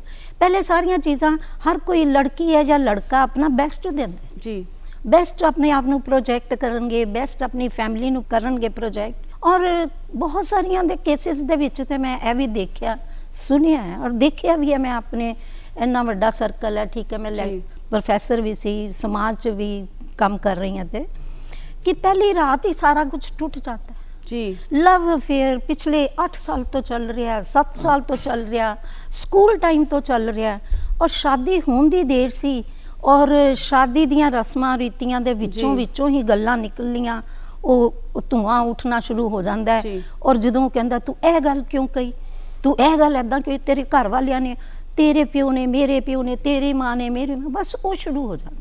ਔਰ ਲੜਕੀ ਨੂੰ ਲੱਗਦਾ ਮੈਂ ਸਾਰਾ ਕੁਝ ਛੱਡ ਕੇ ਤੇਰੇ ਘਰ ਦੇ ਵਿੱਚ ਆਈ ਹਾਂ, ਔਰ ਆਂਦੇ ਹੀ ਮੈਨੂੰ ਕਿ ਤੇਰਾ ਪਿਓ, ਮੇਰਾ ਪਿਓ। ਔਰ ਥੋੜਾ ਜਿਹਾ ਮੈਂ ਵੀ ਦੇਖਿਆ ਕਿ ਲੜਕੇ ਜਿਹੜੇ ਹੈ ਉਹ ਇਸ ਤਰ੍ਹਾਂ ਵੀ ਹੁੰਦਾ ਹੈ ਕਿ ਬਰਦਾਸ਼ਤ ਉਹ ਵੀ ਨਹੀਂ ਕਰ ਸਕਦੇ। ਉਹ ਕਹਿੰਦੇ ਮੈਨੂੰ ਜੋ ਮਰਜ਼ੀ ਕਹਿ ਲੈ, ਪਰ ਮੇਰੇ ਮਾਂ-ਬਾਪ ਨੂੰ ਕੁਛ ਨਾ ਕਹੀ। ਤੇ ਇਦਾਂ ਹੀ ਲੜਕੀਆਂ ਵੀ ਫਿਰ ਕਹਿੰਦੀਆਂ ਨੇ, ਉਹ ਵੀ ਇਹ ਕਹਿ ਦਿੰਦੀਆਂ ਨੇ ਕਿ ਤੂੰ ਮੈਨੂੰ ਜੋ ਮਰਜ਼ੀ ਕਹਿ ਲੈ, ਤੂੰ ਮੇਰੇ ਮਾਂ-ਬਾਪ ਨੂੰ ਕੁਛ ਨਹੀਂ ਕਹਿਣਾ। ਤੇ ਉਹ ਪੇਸ਼ੈਂਸ ਨਹੀਂ ਹੈ ਉਹਨਾਂ ਦੇ ਵਿੱਚ, ਉਹ ਪੇਸ਼ੈਂਸ ਖਤਮ ਹੋ ਗਈ ਹੈ। ਔਰ ਜਿਹੜਾ ਦਿਖਾਵਾ ਸੀ ਉਹ ਜਦ ਤੱਕ ਕੋਈ ਕਹਿੰਦੇ ਨਾ ਅਸੀਂ ਬਾਜ਼ਾਰ ਕੋਈ ਚੀਜ਼ ਲੈਣੀ ਹੈ, ਕੋਈ ਸੂਟ ਟੰਗਿਆ ਪਸੰਦ ਆ ਗਿਆ ਸਾਨੂੰ, ਜਦ ਤੱਕ ਉਹ ਚੀਜ਼ ਸਾਨੂੰ ਹਾਸਿਲ ਨਹੀਂ ਹੁੰਦੀ ਨਾ, ਸਾਡੀਆਂ ਨਿਗਾਹਾਂ ਸੋਚ ਉੱਥੇ ਘੁੰਮਦੀ। ਜਦੋਂ ਮਿਲ ਗਿਆ ਕਹਿੰਦੇ ਅੱਛਾ ਚੱਲ ਠੀਕ ਹੈ, ਕੋਈ ਗੱਲ ਨਹੀਂ, ਮਿਲ ਗਿਆ, ਫਿਰ ਨਵਾਂ ਹੋਰ ਚਾਹੀਦਾ। ਇਹ ਚੀਜ਼ ਜਿਹੜੀ ਹੈ ਨਾ ਕਿ ਨਵਾਂ ਚਾਹੀਦਾ, ਇਸਨੇ ਸਾਰਾ ਕੁਝ ਤਹਿਸ ਨਹਿਸ ਕਰਕੇ ਰੱਖ ਲਿਆ। शायद यही कारण है कि आजकल ना धोखे भी हो रहे हैं और फ्रॉड भी बहुत हो रहे हैं। गौरव जी ने भी थोड़ी देर पहला गल की थी कि आजकल ना फ्रॉड ज़्यादा हो रहे हैं। सो गौरव जी फ्रॉड जिहड़े ने वो किस तरह के हो रहे हैं ਵਿਆਹਾਂ ਨੂੰ ਲੈ ਕੇ? ਇਹ ਥੋੜਾ ਹੋ ਰਹੇ ਜੀ, ਇੱਕ ਤੇ ਜਿੱਦਾਂ ਇੱਕ ਦੂਜੇ ਨੂੰ ਆਪਾਂ ਨਹੀਂ ਜਾਣਦੇ ਜੀ, ਤੇ ਕਈਆਂ ਨੇ ਪਹਿਲੇ ਵੀ ਸ਼ਾਦੀਆਂ ਕਰਾਈਆਂ ਹੋਈਆਂ ਤੇ ਉਹ ਕਲੀਅਰ ਨਹੀਂ ਕਰਦੇ। ਇੱਥੋਂ ਤੱਕ ਅਸੀਂ ਮੈਰਿਜ ਬਿਊਰੋ ਚਲਾਉਂਦੇ, ਸਾਨੂੰ ਵੀ ਆ ਕੇ ਨਹੀਂ ਦੱਸਦੇ। ਉਹਨਾਂ ਦੀ ਜਦੋਂ ਇਨਕੁਆਇਰੀ ਹੁੰਦੀ ਪਤਾ ਲੱਗਦਾ। ਕਈਆਂ ਦੇ ਤੇ ਬੱਚੇ ਵੀ ਹੁੰਦੇ ਆ, ਉਹ ਤਾਂ ਵੀ ਨਹੀਂ ਦੱਸਦੇ ਹੈਗੇ। ਫਿਰ ਕਈਆਂ ਦੇ ਜਿਹੜੇ ਬਿਜ਼ਨਸ ਹੁੰਦੇ ਆ ਉਹ ਬਹੁਤ ਮਤਲਬ ਕਹਿੰਦਾ ਵੀ ਬੈਂਕਾਂ ਦੇ ਮਤਲਬ ਕਿ ਕਰਪਟ ਹੋਏ ਹੁੰਦੇ ਆ ਔਰ ਲੋਨ ਵਗੈਰਾ ਚੱਕੇ ਹੁੰਦੇ ਆ, ਉਹ ਜਿਹੜਾ ਕਿ ਕਲੀਅਰ ਨਹੀਂ ਕਰਦੇ। ਪ੍ਰੋਪਰਟੀਆਂ ਲੋਕਾਂ ਦੀਆਂ ਦਿਖਾ ਦਿੰਦੇ ਆ, ਸਾਨੂੰ ਤੱਕ ਦਿਖਾ ਦਿੰਦੇ ਲੋਕਾਂ ਦੀਆਂ ਪ੍ਰੋਪਰਟੀਆਂ, ਇਹ ਵੀ ਸਾਡੀਆਂ, ਇਹ ਫੈਕਟਰੀ ਵੀ ਸਾਡੀ ਹੈ, ਸਾਡੇ ਕੋਲ ਇੰਨੀ ਲੇਬਰ ਕੰਮ ਕਰਦੀ। ਜਦੋਂ ਤਾਂ ਉਹਨਾਂ ਦੀ ਇਨਕੁਆਇਰੀ ਕਰਦੇ ਆ ਤੇ ਉਹ ਕੁਝ ਨਿਕਲਦਾ ਨਹੀਂ ਜੋ ਕੁਝ ਕਹਿੰਦੇ ਆ ਲੋਕ। ਇਸ ਕਰਕੇ ਵੀ ਫਰੋਡ ਵਾਲੇ ਪਾਸੇ ਜਿਹੜੀ ਕਿ ਦੁਨੀਆ ਬਹੁਤ ਜ਼ਿਆਦਾ ਜਾ ਰਹੀ ਹੈ। ਵੱਡੀਆਂ ਵੱਡੀਆਂ ਕਾਰਾਂ ਲੈ ਜਾਂਦੇ ਆ ਬੈਂਕਾਂ ਤੋਂ ਲੋਨ ਚੱਕ ਕੇ, ਮੁੜ ਕੇ ਉਹ ਕਾਰਾਂ ਦੇ ਕਿਸ਼ਤਾਂ ਨਹੀਂ ਦੇ ਹੁੰਦੀਆਂ। ਉਹ ਲੜਕੀ ਵਾਲੇ ਫਿਰ ਆ ਕੇ ਸਾਨੂੰ ਕਹਿੰਦੇ ਆ ਵੀ ਤੁਸੀਂ ਬਹੁਤ ਕੁਝ ਕਿਹਾ ਸੀ, ਬੜੇ ਰੋਇਲ ਫੈਮਿਲੀ ਹੈ, ਰਿਚ ਫੈਮਿਲੀ ਹੈ, ਬੜਾ ਅੱਛਾ ਰਿਸ਼ਤਾ ਹੈ, ਤੇ ਉਹ ਪਰ ਉਹ ਚੀਜ਼ ਜੋ ਤੁਸੀਂ ਕਿਹਾ ਸੀ ਉਹ ਨਿਕਲੀ ਨਹੀਂ। ਪਰ ਅਸੀਂ ਕਿਸੇ ਦੀ ਗਾਰੰਟੀ ਨਹੀਂ ਲੈਂਦੇ, ਅਸੀਂ ਤੇ ਸਾਫ਼ ਕਹਿ ਦਿੰਦੇ ਆਪਣੀ ਤਸੱਲੀ ਕਰੋ, ਦੋਨੋਂ ਪਰਿਵਾਰ ਆਪਣੀ ਜਿੰਨੀ ਤਸੱਲੀ ਹੁੰਦੀ ਪਹਿਲੇ ਕਰ ਲਓ, ਉਸ ਤੋਂ ਬਾਅਦ ਸਾਡੇ ਕੋਲ ਆਈਓ। ਤੇ ਬਾਅਦ ਵਿੱਚ ਸਾਨੂੰ ਬੜਾ ਕੁਝ ਸਿੱਖਣ ਨੂੰ ਮਿਲਦਾ ਜੀ, ਜੋ ਆ ਕੇ ਲੜਕੀ ਦੱਸਦੀ ਹੈ ਲੜਕੇ ਵਾਲਿਆਂ ਬਾਰੇ ਵੀ ਲੜਕਾ ਜਿਹੜਾ ਉਹ ਡਰੱਗਸ ਵੀ ਲੈਂਦਾ ਵਾ, ਰਾਤੀ ਲੇਟ ਆਉਂਦਾ ਵਾ ਜੀ, ਆਪਣੇ ਪਾਰਟੀਆਂ ਤੇ ਜਾਂਦਾ ਵਾ, ਮੈਨੂੰ ਪੁੱਛਦਾ ਨਹੀਂ ਹੈਗਾ। ਲੜਕੀ ਜਿਹੜੀ ਹੈ ਕਹਿੰਦੀ ਹੈ ਵੀ ਲੜਕਾ ਮੈਨੂੰ ਟਾਈਮ ਨਹੀਂ ਦੇ ਪਾ ਰਿਹਾ, ਮੈਨੂੰ ਕਿਤੇ ਘੁਮਾਣ ਫਿਰਾਣ ਨਹੀਂ ਲੈ ਕੇ ਜਾਂਦਾ। ਇਸ ਕਰਕੇ ਬੜੀਆਂ ਚੀਜ਼ਾਂ ਸਾਨੂੰ ਸੁਣਨ ਨੂੰ ਵੇਖਣ ਨੂੰ ਮਿਲਦੀਆਂ ਵਾ। ਧੋਖਾਧੜੀ ਬਹੁਤ ਜ਼ਿਆਦਾ ਵੱਧ ਗਈ, ਪੇਰੈਂਟਸ ਬਹੁਤ ਛੁਪਾਉਂਦੇ ਆਪਣੇ ਬੱਚਿਆਂ ਦੀਆਂ ਜਿਹੜੀਆਂ ਗਲਤੀਆਂ ਹੁੰਦੀਆਂ ਉਹਨਾਂ ਨੂੰ ਛੁਪਾਉਣਾ ਨਹੀਂ ਚਾਹੀਦਾ, ਉਹਨਾਂ ਨੂੰ ਕਲੀਅਰ ਦੱਸਣਾ ਚਾਹੀਦਾ ਵਾ। ਚਾਹੇ ਮੈਰਿਜ ਬਿਊਰੋ ਵਾਲੇ, ਚਾਹੇ ਜਿੱਥੇ ਰਿਸ਼ਤਾ ਜੋੜਨਾ, ਜਦੋਂ ਦੋ ਪਰਿਵਾਰ ਬੈਠਦੇ ਆ ਟੇਬਲ ਤੇ ਉਹਨਾਂ ਨੂੰ ਕਲੀਅਰ ਗੱਲ ਕਰਨੀ ਚਾਹੀਦੀ ਹੈ। ਇਸ ਕਰਕੇ ਜੀ ਧੋਖਾਧੜੀ ਜਿਹੜੀ ਹੈ ਇੰਨੀ ਜ਼ਿਆਦਾ ਵੱਧ ਗਈ, ਇੱਥੋਂ ਤੱਕ ਕਿ ਲੋਕ ਮੈਰਿਜ ਬਿਊਰੋ ਤੇ ਵੀ ਵਿਸ਼ਵਾਸ ਨਹੀਂ ਕਰਦੇ, ਕਿਉਂਕਿ ਮੈਰਿਜ ਬਿਊਰੋ ਵਾਲੇ ਉਹਨਾਂ ਦੇ ਘਰ ਤੇ ਰਹਿੰਦੇ ਨਹੀਂ ਤੇ ਨਾ ਹੀ ਉਹਨਾਂ ਨਾਲ ਬਹੁਤਾ ਟਾਈਮ ਸਪੈਂਡ ਕਰਦੇ ਆ। ਮੈਰਿਜ ਬਿਊਰੋ ਵਾਲੇ ਗਏ, ਅੱਧਾ ਘੰਟਾ ਬੈਠੇ, ਉਹਨਾਂ ਦੀ ਸਾਰੀ ਜਾਣਕਾਰੀ ਨੋਟ ਕੀਤੀ ਤੇ ਅੱਗੇ ਲੜਕੀ ਵਾਲਿਆਂ ਨੂੰ ਦਿੱਤੀ। ਤੇ ਲੜਕੀ ਵਾਲੇ ਫਿਰ ਗੁੱਸਾ ਇਹ ਕਰਦੇ ਆ ਵੀ ਤੁਹਾਨੂੰ ਸਾਰਾ ਕੁਝ ਪਤਾ ਸੀਗਾ। ਤੇ ਸਾਨੂੰ ਤਾਂ ਹੀ ਪਤਾ ਲੱਗੇਗਾ ਨਾ ਜੇ ਕੋਈ ਸਾਨੂੰ ਦੱਸੇਗਾ ਲੜਕੀ ਵਾਲਾ ਜਾਂ ਲੜਕੇ ਵਾਲਾ ਆਪਣੀ ਜੋ ਵੀ ਜਾਣਕਾਰੀ। ਲੜਕੇ ਵਾਲੇ ਤੇ ਹੈ ਹੀ ਹੈ, ਚਲੋ ਇਹ ਤੇ ਸੰਸਾਰ ਦੇ ਵਿੱਚ ਚੱਲਦਾ ਹੀ ਹੈ ਵੀ ਲੜਕੇ ਵਾਲੇ ਇੱਦਾਂ ਕਰਕੇ ਉੱਦਾਂ ਕਰਕੇ, ਔਰ ਲੜਕੀ ਵਾਲਿਆਂ ਦੀਆਂ ਵੀ ਬਹੁਤ ਇੱਦਾਂ ਦੀਆਂ ਗੱਲਾਂ ਹੁੰਦੀਆਂ ਵਾ ਜਿਹੜੀਆਂ ਕਿ ਸਾਨੂੰ ਨਜ਼ਰ ਆਉਂਦੀਆਂ ਵਾ। ਲੜਕੀਆਂ ਦੇ ਵੀ ਕਈ ਜਗ੍ਹਾ ਸ਼ਾਦੀ ਹੋਈ ਹੁੰਦੀ ਹੈ, ਫੇਰ ਹੁੰਦੇ ਆ ਲੜਕੀਆਂ, ਮਤਲਬ ਕਿ ਘਰੋਂ ਆਪਣੀ ਮਨਮਰਜ਼ੀ ਨਾਲ ਚਲੀਆਂ ਜਾਂਦੀਆਂ ਵਾ ਲੜਕਿਆਂ ਦੇ ਨਾਲ, ਉਸ ਤੋਂ 15-20 ਦਿਨ ਮਹੀਨੇ ਬਾਅਦ ਆ ਜਾਂਦੀਆਂ ਵਾ। ਜਦੋਂ ਉਹਨਾਂ ਦੀ ਮਤਲਬ ਕਿ ਅਣਬਣ ਹੋ ਜਾਂਦੀ ਹੈ ਤੇ ਆ ਕੇ ਉਹ ਵੀ ਸਾਨੂੰ, ਲੜਕੀ ਵਾਲੇ ਵੀ ਸਾਨੂੰ ਦੱਸਦੇ ਨਹੀਂ ਹੈਗੇ ਵੀ ਸਾਡੀ ਬੇਟੀ ਨੇ ਇਦਾਂ ਸਟੈਪ ਚੱਕਿਆ ਸੀਗਾ, ਉਹਦੇ ਕੋਲ ਗਲਤੀ ਹੋ ਗਈ। ਨਿਆਣਪੁਣੇ ਦੇ ਵਿੱਚ ਸਾਨੂੰ ਕੁਝ ਨਹੀਂ ਦੱਸਦੇ, ਉਹ ਜਦੋਂ ਬਾਅਦ ਵਿੱਚ ਇਨਕੁਆਇਰੀਆਂ ਕਰਦੇ ਆ ਉਦੋਂ ਪਤਾ ਲੱਗਦਾ। ਲੜਕੀ ਵਾਲੇ ਵੀ ਝੂਠ ਬੋਲਦੇ ਆ, ਬਹੁਤ ਬੜਾ ਝੂਠ ਸੁਣਨ ਨੂੰ ਮਿਲਦਾ ਜੀ, ਬੜਾ ਕੁਝ। ਅਸੀਂ ਤਾਂ ਇਹੀ ਚਾਹਾਂਗੇ ਲੜਕੀ ਜਿਹੜੀ ਹੈ ਚਾਹੇ ਲਵ ਮੈਰਿਜ ਕਰਾਏ ਚਾਹੇ ਅਰੇਂਜ ਮੈਰਿਜ ਕਰਾਏ, ਲੇਕਿਨ ਗੱਲ ਇਹ ਆ ਵੀ ਲਵ ਮੈਰਿਜ ਵੀ ਜੇ ਕਰਾਣੀ ਹੈ ਤੇ ਪੇਰੈਂਟਸ ਨੂੰ ਕਵੇ ਵੀ ਮੈਂ ਮੁੰਡਾ ਆਪਣੀ ਮਨਪਸੰਦ ਦਾ ਲੱਭ ਲਿਆ, ਬਾਕੀ ਤੁਸੀਂ ਉਹਦੀ ਜੋ ਇਨਕੁਆਇਰੀ ਤਸੱਲੀ ਕਰਨੀ ਹੈ ਕਰ ਲਓ। ਔਰ ਪੇਰੈਂਟਸ ਦਾ ਵੀ ਮਨ ਖੁਸ਼ ਹੋ ਜਾਂਦਾ ਜਦੋਂ ਲੜਕੀਆਂ ਆਪਣੀ ਮਨਮਰਜ਼ੀ ਨਾਲ ਸਟੈਪ ਚੱਕਦੀਆਂ ਵਾ ਤੇ ਪੇਰੈਂਟਸ ਜਿਹੜੇ ਪਿੱਛੇ ਹਟ ਜਾਂਦੇ ਆ ਉਹਨਾਂ ਦਾ ਵੀ ਮਨ ਦੁਖਦਾ ਵਾ। ਇਸ ਕਰਕੇ ਜੀ ਤੁਹਾਨੂੰ ਜੋ ਵੀ ਇਹ ਸੱਚਾਈ ਦੱਸੀ ਅੱਜ ਦੀ ਜੋ ਚੱਲ ਰਹੀ ਹੈ। ਸੋ ਮੈਮ, ਲਵ ਮੈਰਿਜ ਔਰ ਅਰੇਂਜ ਮੈਰਿਜ ਦੀ ਗੱਲ ਕੀਤੀ ਹੈ ਇਹਨਾਂ ਨੇ, ਤੁਸੀਂ ਤਾਂ ਕਾਉਂਸਲਿੰਗ ਕਰਦੇ ਰਹਿੰਦੇ ਹੋ, ਤੁਹਾਨੂੰ ਕੀ ਲੱਗਦਾ ਹੈ ਕਿ ਜ਼ਿਆਦਾਤਰ ਡਿਸਪਿਊਟਸ ਜਿਹੜੇ ਨੇ ਉਹ ਲਵ ਮੈਰਿਜ ਦੇ ਵਿੱਚ ਆਉਂਦੇ ਨੇ ਜਾਂ ਫਿਰ ਅਰੇਂਜ ਮੈਰਿਜ ਦੇ ਵਿੱਚ ਆਉਂਦੇ ਨੇ? ਜਿਹੜਾ ਇਹਦੇ 'ਚ ਡਾਟਾ ਹੈ ਨਾ, ਡਾਟਾ ਇੱਦਾਂ ਦਾ ਕੁਝ ਨਹੀਂ ਹੈ ਕਿ ਵੀ ਲਵ ਮੈਰਿਜਸ ਜ਼ਿਆਦਾ ਸਕਸੈਸਫੁਲ ਹੈ ਜਾਂ ਅਰੇਂਜ ਮੈਰਿਜਸ ਜ਼ਿਆਦਾ ਸਕਸੈਸਫੁਲ ਹੈ। ਇਹ ਸਾਰਾ ਤੁਹਾਡਾ ਜਿਹੜਾ ਐਥਿਕਸ ਹੈ, ਤੁਹਾਡਾ ਵੈਲਿਊ ਸਿਸਟਮ ਹੈ ਫੈਮਲੀਜ਼ ਦਾ, ਇਹ ਉਹਦੇ ਤੇ ਬੇਸਡ ਹੈ। ਪਹਿਲੀ ਚੀਜ਼ ਤਾਂ ਇਹ ਹੈ ਕਿ ਜਦੋਂ ਅਸੀਂ ਬੱਚਿਆਂ ਦੀ ਪਰਵਰਿਸ਼ ਕਰਦੇ ਹਾਂ ਉਹਦੇ ਵਿੱਚ ਬੱਚਿਆਂ ਨੂੰ ਆਪਣੀਆਂ ਲਿਮਿਟਸ ਦੱਸਣੀਆਂ ਬਹੁਤ ਜ਼ਰੂਰੀ ਹੈ। ਮਤਲਬ ਦੇਖੋ ਐਕਸਪੋਜ਼ਰ ਅੱਜ ਕੱਲ੍ਹ ਬਹੁਤ ਜ਼ਿਆਦਾ ਹੈ ਕਿਉਂਕਿ ਸੋਸ਼ਲ ਮੀਡੀਆ ਕਰਕੇ ਵੀ, ਜਿੱਦਾਂ ਮੈਡਮ ਨੇ ਵੀ ਗੱਲ ਕੀਤੀ ਕਿ ਹਰ ਚੀਜ਼ ਦੀ ਫੋਟੋਆਂ ਪਾ ਕੇ, ਔਰ ਇਹ ਬੱਚਿਆਂ ਨੂੰ ਸਮਝਾਉਣਾ ਬੜਾ ਜ਼ਰੂਰੀ ਹੈ ਕਿ ਇਹ ਰੀਅਲ ਲਾਈਫ ਨਹੀਂ ਹੈ, ਇਹ ਰੀਅਲ ਲਾਈਫ ਹੀ ਹੈ। ਤੇ ਜੇ ਬੱਚਿਆਂ ਨੂੰ ਇਸ ਗੱਲ ਦੀ ਸਮਝ ਆ ਜਾਏ, ਔਰ ਹਰ ਪਰਿਵਾਰ ਦੇ ਆਪਣੇ ਰਿਸੋਰਸਿਸ ਹੁੰਦੇ ਆ, ਆਪਣੀਆਂ ਲਿਮਿਟੇਸ਼ਨਸ ਹੁੰਦੀਆਂ। ਅਸੀਂ ਹਮੇਸ਼ਾ ਇਹ ਕਹਿੰਦੇ ਹਾਂ ਮੈਰਿਜਸ ਉਹ ਸਕਸੈਸਫੁਲ ਹੁੰਦੀਆਂ ਜਿੱਥੇ ਤੁਹਾਡਾ ਮੈਂਟਲ ਲੈਵਲ ਮੈਚ ਕਰਦਾ। ਉਹ ਜੇ ਤੁਹਾਡਾ ਲਵ ਮੈਰਿਜ 'ਚ ਮੈਂਟਲ ਲੈਵਲ ਮੈਚ ਕਰ ਰਿਹਾ ਤਾਂ ਉਹ ਸਕਸੈਸਫੁਲ ਹੋਏਗੀ, ਜੇ ਅਰੇਂਜ 'ਚ ਮੈਂਟਲ ਲੈਵਲ ਮੈਚ ਕਰ ਰਿਹਾ ਤਾਂ ਸਕਸੈਸਫੁਲ ਹੋਏਗੀ। ਔਰ ਜੇ ਜਿਸ ਤਰ੍ਹਾਂ ਫੈਮਲੀਜ਼ ਦੀ ਆਪਾਂ ਕਹਿੰਦੇ ਹਾਂ ਇੱਕ ਅਲੱਗ-ਅਲੱਗ ਰਿਸੋਰਸਿਸ ਹੈ, ਇਕਨੋਮਿਕ ਕੰਡੀਸ਼ਨਸ ਡਿਫਰੈਂਟ ਹੁੰਦੀਆਂ, ਜਦੋਂ ਬਹੁਤ ਡਿਫਰੈਂਸ ਤੇ ਵੀ ਅਸੀਂ ਮੈਰਿਜਸ ਫਿਕਸ ਕਰਦੇ ਹਾਂ ਕਿ ਵੀ ਬਹੁਤ ਜ਼ਿਆਦਾ ਡਿਫਰੈਂਸ ਹੈ ਮੁੰਡੇ ਕੁੜੀ ਦੀ ਫੈਮਿਲੀ ਦੇ ਵਿੱਚ, ਉੱਥੇ ਵੀ ਅੱਗੋਂ ਉਹੀ ਗੱਲ ਆ ਜਾਂਦੀ ਹੈ। ਜੇ ਤਾਂ ਬੱਚਿਆਂ ਨੂੰ ਅਸੀਂ ਇਹ ਆਪਣੀ ਪਰਵਰਿਸ਼ ਦਾ ਹਿੱਸਾ ਬਣਾ ਕੇ ਉਹਨਾਂ ਨੂੰ ਇਸ ਚੀਜ਼ ਸਮਝਾਈ ਹੈ ਕਿ ਇਹ ਚੀਜ਼ਾਂ ਇਮਟੀਰੀਅਲ ਹੈ, ਕਿ ਇਹ ਨਹੀਂ ਜ਼ਰੂਰੀ ਹੈ, ਪਿਆਰ ਜ਼ਰੂਰੀ ਹੈ, ਰਿਸ਼ਤੇ ਜ਼ਰੂਰੀ ਹੈ, ਬੌਂਡਿੰਗ ਜ਼ਰੂਰੀ ਹੈ। ਜੇ ਬੱਚਿਆਂ ਨੂੰ ਇਹ ਚੀਜ਼ ਸਮਝ ਆ ਜਾਂਦੀ, ਕਿਉਂਕਿ ਇਹ ਚੀਜ਼ਾਂ ਅਲਟੀਮੇਟਲੀ ਇਹਨਾਂ ਦੀ ਕੋਈ ਵੈਲਿਊ ਨਹੀਂ ਹੈ, ਅਸੀਂ ਮਟੀਰੀਅਲਿਸਟਿਕ ਚੀਜ਼ਾਂ ਨੂੰ ਬਹੁਤ ਇੰਪੋਰਟੈਂਸ ਦਿੱਤੀ ਹੋਈ ਹੈ। ਉਹ ਜਿਸ ਤਰ੍ਹਾਂ ਅਸੀਂ ਕਿਹਾ ਵੀ ਬਹੁਤ ਸ਼ੋਸ਼ਾ ਵੀ ਬਹੁਤ ਵੱਧ ਗਿਆ, ਔਰ ਸਾਰੀ ਜਿਹੜੀ ਮਤਲਬ ਇੱਕ ਸਾਨੂੰ ਆਪਣੇ ਬੱਚਿਆਂ ਨੂੰ ਜੋ ਐਕਚੁਅਲ 'ਚ ਜਿਹੜੀਆਂ ਵੈਲਿਊਜ਼ ਹੈ ਉਹ ਦੱਸਣ ਦੀ ਲੋੜ ਹੈ। ਔਰ ਅਗਰ ਤੁਸੀਂ ਆਪਣੇ ਬੱਚਿਆਂ ਨੂੰ ਪੇਸ਼ੈਂਸ, ਪਿਆਰ ਔਰ ਰਿਸ਼ਤਿਆਂ ਦੀ ਕਦਰ ਅਸੀਂ ਸਮਝਾ ਦਈਏ ਤਾਂ ਰਿਸ਼ਤੇ ਨਹੀਂ ਟੁੱਟਣਗੇ। ਮੈਰਿजेस ਵਿਲ ਬੀ ਸਕਸੈਸਫੁਲ, ਕਿਉਂਕਿ ਤੁਹਾਨੂੰ ਦੇਖੋ ਪ੍ਰੋਬਲਮਸ ਹਰ ਇੱਕ ਦੀ ਫੈਮਿਲੀ ਚ ਆਉਂਦੀ ਹੈ। ਮੈਂ ਤੁਹਾਨੂੰ ਇੱਕ ਕੇਸ ਸਟੱਡੀ ਦੱਸਦੀ ਹਾਂ। ਮੇਰੇ ਕੋਲ ਇੱਕ ਲੇਡੀ ਆਈ ਤੇ ਉਹਨਾਂ ਦੀ ਚਲੋ ਹਸਬੈਂਡ ਵਾਈਫ ਦੀ ਆਪਸ ਚ ਕੋਈ ਪ੍ਰੋਬਲਮ ਚੱਲ ਰਹੀ ਸੀ। ਉਹਦੇ ਵਿੱਚ ਉਹਨੇ ਕਿਹਾ ਕਿ ਮੈਂ ਕਿਹਾ ਤੁਹਾਡੇ ਬੱਚਿਆਂ ਦਾ ਕੀ ਰਿਐਕਸ਼ਨ ਹੁੰਦਾ, ਟੀਨੇਜ ਬੱਚੇ ਸੀ, ਤੇ ਉਹ ਕਹਿੰਦੇ ਕਿ ਬੱਚਿਆਂ ਨੂੰ ਤਾਂ ਸਾਡੇ ਪਤਾ ਹੀ ਨਹੀਂ ਹੈ ਕਿ ਸਾਡੇ ਝਗੜੇ ਹੁੰਦੇ ਆ, ਅਸੀਂ ਉਹਨਾਂ ਦੇ ਸਾਹਮਣੇ ਆਈਡੀਅਲ ਕਪਲ ਆ। ਮਤਲਬ ਮੇਰੇ ਲਈ ਸ਼ੌਕਿੰਗ ਸੀ। ਮੈਂ ਉਹਨਾਂ ਨੂੰ ਕਿਹਾ, ਮੈਂ ਕਿਹਾ ਦੇਖੋ ਤੁਸੀਂ ਜੋ ਕਰ ਰਹੇ ਹੋ ਨਾ ਇਹ ਠੀਕ ਨਹੀਂ ਹੈ।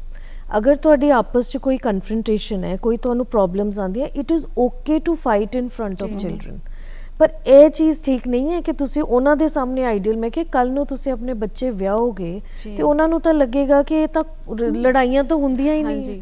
So we should be as natural as normal we can be. That is important. Madam ਨੇ ਬਿਲਕੁਲ ਠੀਕ ਕਿਹਾ। ਔਰ ਕਈ ਕੇਸਿਸ ਮੈਂ ਇਹੋ ਜਿਹੇ ਵੀ ਦੇਖੇ ਕਿ ਉੱਥੇ ਬੜਾ ਹੈਲਦੀ ਰਿਲੇਸ਼ਨਸ਼ਿਪ ਹੁੰਦਾ ਫੈਮਿਲੀ ਦੇ ਵਿੱਚ, ਪੇਰੈਂਟਸ ਦਾ ਬੱਚਿਆਂ ਦੇ ਨਾਲ। ਔਰ ਬੱਚੇ ਜਿਹੜੇ ਨੇ, ਮੈਨੂੰ ਲੱਗਦਾ ਕਿ ਹੁਣ ਜਿਹੜੀ ਜਨਰੇਸ਼ਨ ਆ ਰਹੀ ਹੈ ਉਹ ਬੜੀ ਇੰਟੈਲੀਜੈਂਟ ਹੈ। ਸਾਨੂੰ ਕਈ ਵਾਰੀ ਇਹ ਵੀ ਲੱਗਦਾ ਕਿ ਅਸੀਂ ਉਹਨਾਂ ਦੇ ਸਾਹਮਣੇ ਆਬਸੋਲੀਟ ਹੈ, ਪੁਰਾਣੇ ਹੋ ਗਏ, ਪੁਰਾਣੇ ਖਿਆਲ ਹੈ। ਉਹ ਬੱਚੇ ਬੜਾ ਹੀ ਅੱਛਾ ਕਰਦੇ ਆ, ਰੋਲ ਪਲੇ ਕਰਦੇ ਕਿ ਨਹੀਂ papa here you are wrong, ਨਹੀਂ mamma but here you are wrong. ਜਦੋਂ ਬੱਚੇ ਇੰਨੀ ਗੱਲ ਕਹਿੰਦੇ ਆ ਤੇ ਮੈਨੂੰ ਲੱਗਦਾ ਕਿ ਮਾਂ-ਬਾਪ ਨੂੰ ਥੋੜੀ ਜਿਹੀ ਸ਼ਰਮ ਤੇ ਅੰਦਰੋਂ ਆਉਂਦੀ ਹੈ ਕਿ ਸਾਡੇ ਤੇ ਬੱਚੇ ਵੀ ਸਾਨੂੰ ਜੱਜ ਕਰ ਰਹੇ ਆ ਕਿ ਇੱਥੇ ਅਸੀਂ ਗਲਤ ਹੈ। ਕਈ ਵਾਰ ਜਿਹੜੇ ਪੇਰੈਂਟਸ ਹੁੰਦੇ ਨੇ, ਚਾਹੇ ਉਹ ਮੁੰਡੇ ਦੇ ਨੇ ਜਾਂ ਕੁੜੀ ਦੇ ਨੇ, ਮੁੰਡੇ ਦੇ ਪੇਰੈਂਟਸ ਕਈ ਵਾਰ ਮੁੰਡਿਆਂ ਨੇ, ਜਿੱਦਾਂ ਇਹਨਾਂ ਨੇ ਦੱਸਿਆ, ਡਰੱਗਸ ਲੈਂਦੇ ਆ, ਸ਼ਰਾਬ ਬਹੁਤ ਪੀਂਦਾ ਹੈ, ਜੂਆ ਖੇਲਦਾ ਹੈ, ਦੋਸਤਾਂ ਦੇ ਨਾਲ ਇੱਧਰ ਉੱਧਰ, ਕੁੜੀਆਂ ਵੀ ਛੇੜਦੇ, ਸਭ ਕੁਝ ਹੈ, ਵੂਮਨਾਈਜ਼ਰ ਹੈ। ਔਰ ਵਿਆਹ ਕਰ ਦਿੱਤਾ ਜਾਂਦਾ ਹੈ ਇਹ ਕਹਿ ਕੇ ਕਿ ਚੱਲ ਇਹਦਾ ਵਿਆਹ ਹੋ ਜਾਏ, ਇਹਦੇ ਬੇੜੀਆਂ ਪਾਓ ਪੈਰ 'ਚ। ਪੁਰਾਣੇ ਲੋਕ ਕਹਿੰਦੇ ਸੀ ਇਹਦੇ ਪੈਰਾਂ 'ਚ ਬੇੜੀਆਂ ਪਾ ਦਿਓ, ਇਹ ਠੀਕ ਹੋ ਜਾਏਗਾ। ਔਰ ਬੇੜੀਆਂ ਪਾ ਦਿੱਤੀਆਂ ਗਈਆਂ, ਵਿਆਹ ਹੋ ਗਿਆ ਕਿ ਠੀਕ ਹੋ ਜਾਏਗਾ, ਠੀਕ ਹੋ ਜਾਏਗਾ, ਪਰ ਉਹ ਤਾਂ ਠੀਕ ਹੋਇਆ ਹੀ ਨਹੀਂ।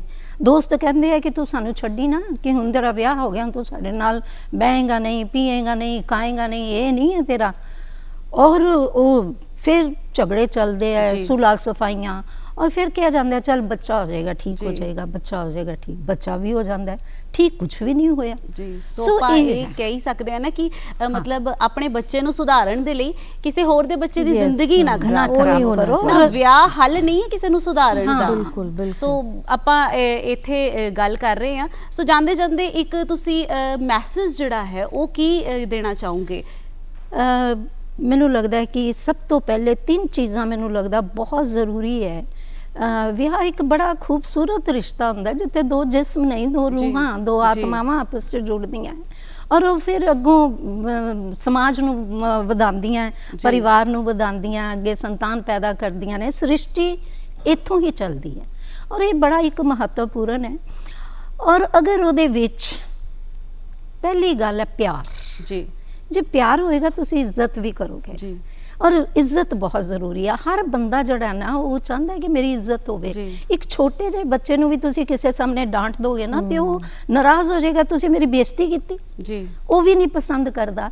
ਤੇ ਜਿਹੜਾ ਇੱਕ ਪੜ੍ਹਿਆ ਲਿਖਿਆ ਬਰਾਬਰ ਦਾ ਬੱਚੇ ਆ ਜਿਨ੍ਹਾਂ ਨੂੰ ਅਸੀਂ ਜੋੜ ਰਹੇ ਹਾਂ, ਜੋ ਵਿਸ਼ਵਾਸ ਹੋਣਾ ਵੀ ਜ਼ਰੂਰੀ ਬਹੁਤ ਹੈ। ਕਈ ਵਾਰੀ ਅਸੀਂ ਖਾਮ-ਖਾ ਛੋਟੀਆਂ-ਛੋਟੀਆਂ ਗੱਲਾਂ ਤੇ ਸ਼ੱਕ ਕਰਦੇ, ਤੂੰ ਫੋਨ ਕਰ ਰਹੀ ਸੀ, ਕਿਹਨੂੰ ਕਰ ਰਹੀ ਸੀ, ਔਰ ਇਸ ਤਰੀਕੇ ਦੇ ਨਾਲ। ਜਾਂ ਕਈ ਵਾਰੀ ਹੁਣ ਅੱਜ ਕੱਲ੍ਹ ਬੱਚੇ ਪੜ੍ਹਦੇ ਨੇ ਤੇ ਕੋ ਐਜੂਕੇਸ਼ਨ ਸਿਸਟਮ ਹੁੰਦਾ, ਕੋਈ ਡਾਕਟਰ ਬਣੇ, ਇੰਜੀਨੀਅਰ ਬਣੇ, ਅੱਗੋਂ ਫੋਨ ਤੇ ਉਹਨਾਂ ਦੇ ਹੋਣੇ ਹੀ, ਉਹ ਡਾਕਟਰ ਹੈ, ਉਹਨਾਂ ਦੇ ਦੂਸਰੇ ਨੂੰ ਕੁਝ ਪੁੱਛਣਾ ਹੈ ਤੇ ਉਹ ਥੋੜਾ ਛੱਡ ਜਾਣਾ। ਮੈਂ ਵੀ ਦੇਖਿਆ ਕਿ ਬਹੁਤ ਸੇ ਲੜਕੇ ਬੜੇ ਹੀ ਅੱਛੀ ਅੰਡਰਸਟੈਂਡਿੰਗ ਵਾਲੇ ਹੁੰਦੇ ਆ, ਉਹ ਐਕਸੈਪਟ ਕਰਦੇ ਆ ਕੁੜੀ ਦੇ ਇੱਦਾਂ ਹੈਲਦੀ ਫਰੈਂਡਸ ਨੂੰ, ਔਰ ਕੁੜੀ ਵੀ ਉਹਨਾਂ ਦੇ ਹੈਲਦੀ ਜਿਹੜੀਆਂ ਕੋਈ ਗਰਲ ਫਰੈਂਡਸ ਨੇ ਉਹਨਾਂ ਨੂੰ ਐਕਸੈਪਟ ਕਰਦੀਆਂ, ਚਾਹੇ ਹਾਸੇ ਮਜ਼ਾਕ 'ਚ ਕਦੀ ਕਹਿ ਵੀ ਜਾਂਦੀਆਂ ਤੁਹਾਡੀ ਬੈਂਕ ਵਾਲੀ। ਕਹਿ ਸਕਦੇ ਆ ਕਿ ਇਹ ਆਪਸ ਦੀ ਅੰਡਰਸਟੈਂਡਿੰਗ ਦੀ ਗੱਲ ਹੈ। ਜੇਕਰ ਕੁੜੀ ਔਰ ਮੁੰਡੇ ਦੀ ਅੰਡਰਸਟੈਂਡਿੰਗ ਆਪਸ ਦੇ ਵਿੱਚ ਮੈਚ ਹੋ ਰਹੀ ਹੈ, ਦੋਨੋਂ ਇੱਕ ਦੂਸਰੇ ਦੇ ਨਾਲ ਖੁਸ਼ ਨੇ, ਤੇ ਰਿਸ਼ਤਾ ਜਿਹੜਾ ਹੈ ਨਾ ਉਹ ਕਾਫੀ ਅੱਛਾ ਹੋ ਸਕਦਾ ਹੈ ਔਰ ਲੰਬਾ ਚੱਲ ਸਕਦਾ ਹੈ।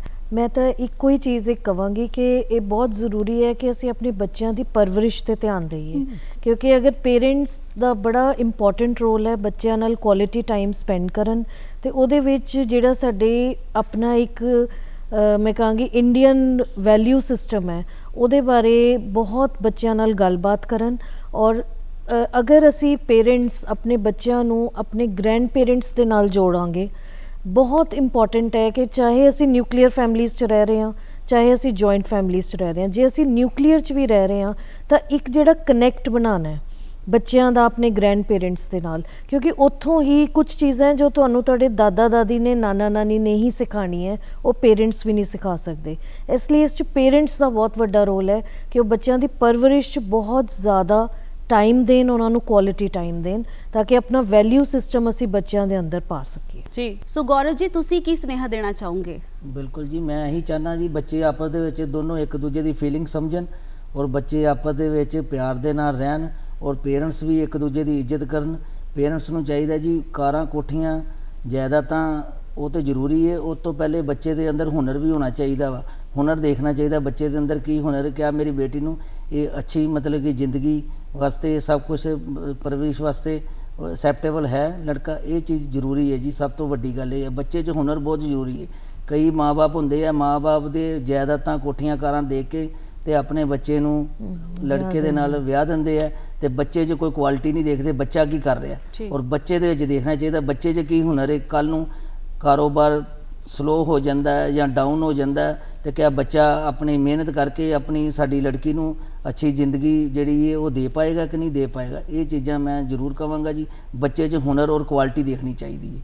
ਸੋ ਬਹੁਤ ਬਹੁਤ ਸ਼ੁਕਰੀਆ ਤੁਹਾਡਾ, ਤੁਸੀਂ ਸਾਡੇ ਇਸ ਪ੍ਰੋਗਰਾਮ ਦਾ ਹਿੱਸਾ ਬਣੇ। ਔਰ ਜਾਂਦੇ ਜਾਂਦੇ ਮੈਂ ਸਿਰਫ ਇੰਨਾ ਹੀ ਕਹਾਂਗੀ ਕਿ ਜਦੋਂ ਵੀ ਜੀਵਨ ਸਾਥੀ ਦੀ ਤਲਾਸ਼ ਕਰੋ ਤਾਂ ਚੰਗੀ ਤਰ੍ਹਾਂ ਜਾਂਚ ਪੜਤਾਲ ਕਰ ਲਓ, ਉਸ ਦੀ ਪਰਖ ਕਰ ਲਓ। ਜਿਵੇਂ ਕਿ ਅਸੀਂ ਪ੍ਰੋਗਰਾਮ ਵਿੱਚ ਵੀ ਗੱਲ ਕੀਤੀ ਕਿ ਪ੍ਰੀ ਮੈਰਿਟਲ ਕਾਉਂਸਲਿੰਗ ਜਿਹੜੀ ਹੈ ਨਾ ਅੱਜ ਕੱਲ੍ਹ ਬਹੁਤ ਜ਼ਿਆਦਾ ਜ਼ਰੂਰੀ ਹੋ ਗਈ ਹੈ। ਔਰ ਕੋਸ਼ਿਸ਼ ਕਰੋ ਕਿ ਜਦੋਂ ਵੀ ਜੀਵਨ ਸਾਥੀ ਦੀ ਤਲਾਸ਼ ਕਰੋ ਤਾਂ ਇਹ ਕਾਉਂਸਲਿੰਗ ਜਿਹੜੀ ਹੈ ਨਾ ਉਹ ਇੱਕ ਵਾਰ ਜ਼ਰੂਰ ਹੋ ਜਾਵੇ। ਜਿੰਨਾ ਜ਼ਿਆਦਾ ਸਮਾਂ ਤੁਸੀਂ ਇੱਕ ਦੂਸਰੇ ਨੂੰ ਦਵੋਗੇ ਉਨਾ ਹੀ ਜ਼ਿਆਦਾ ਅੱਗੇ ਜਾ ਕੇ ਰਿਸ਼ਤਾ ਤੁਹਾਡਾ ਹੈ ਨਾ ਕਾਫੀ ਕਾਮਯਾਬ ਰਹੇਗਾ। ਸੋ ਉਮੀਦ ਕਰਦੇ ਹਾਂ ਕਿ ਤੁਹਾਨੂੰ ਅੱਜ ਦਾ ਇਹ ਪ੍ਰੋਗਰਾਮ ਕਾਫੀ ਪਸੰਦ ਆਇਆ ਹੋਵੇਗਾ। ਮੈਨੂੰ ਦਵੋ ਇਜਾਜ਼ਤ, ਸਤਿ ਸ਼੍ਰੀ ਅਕਾਲ।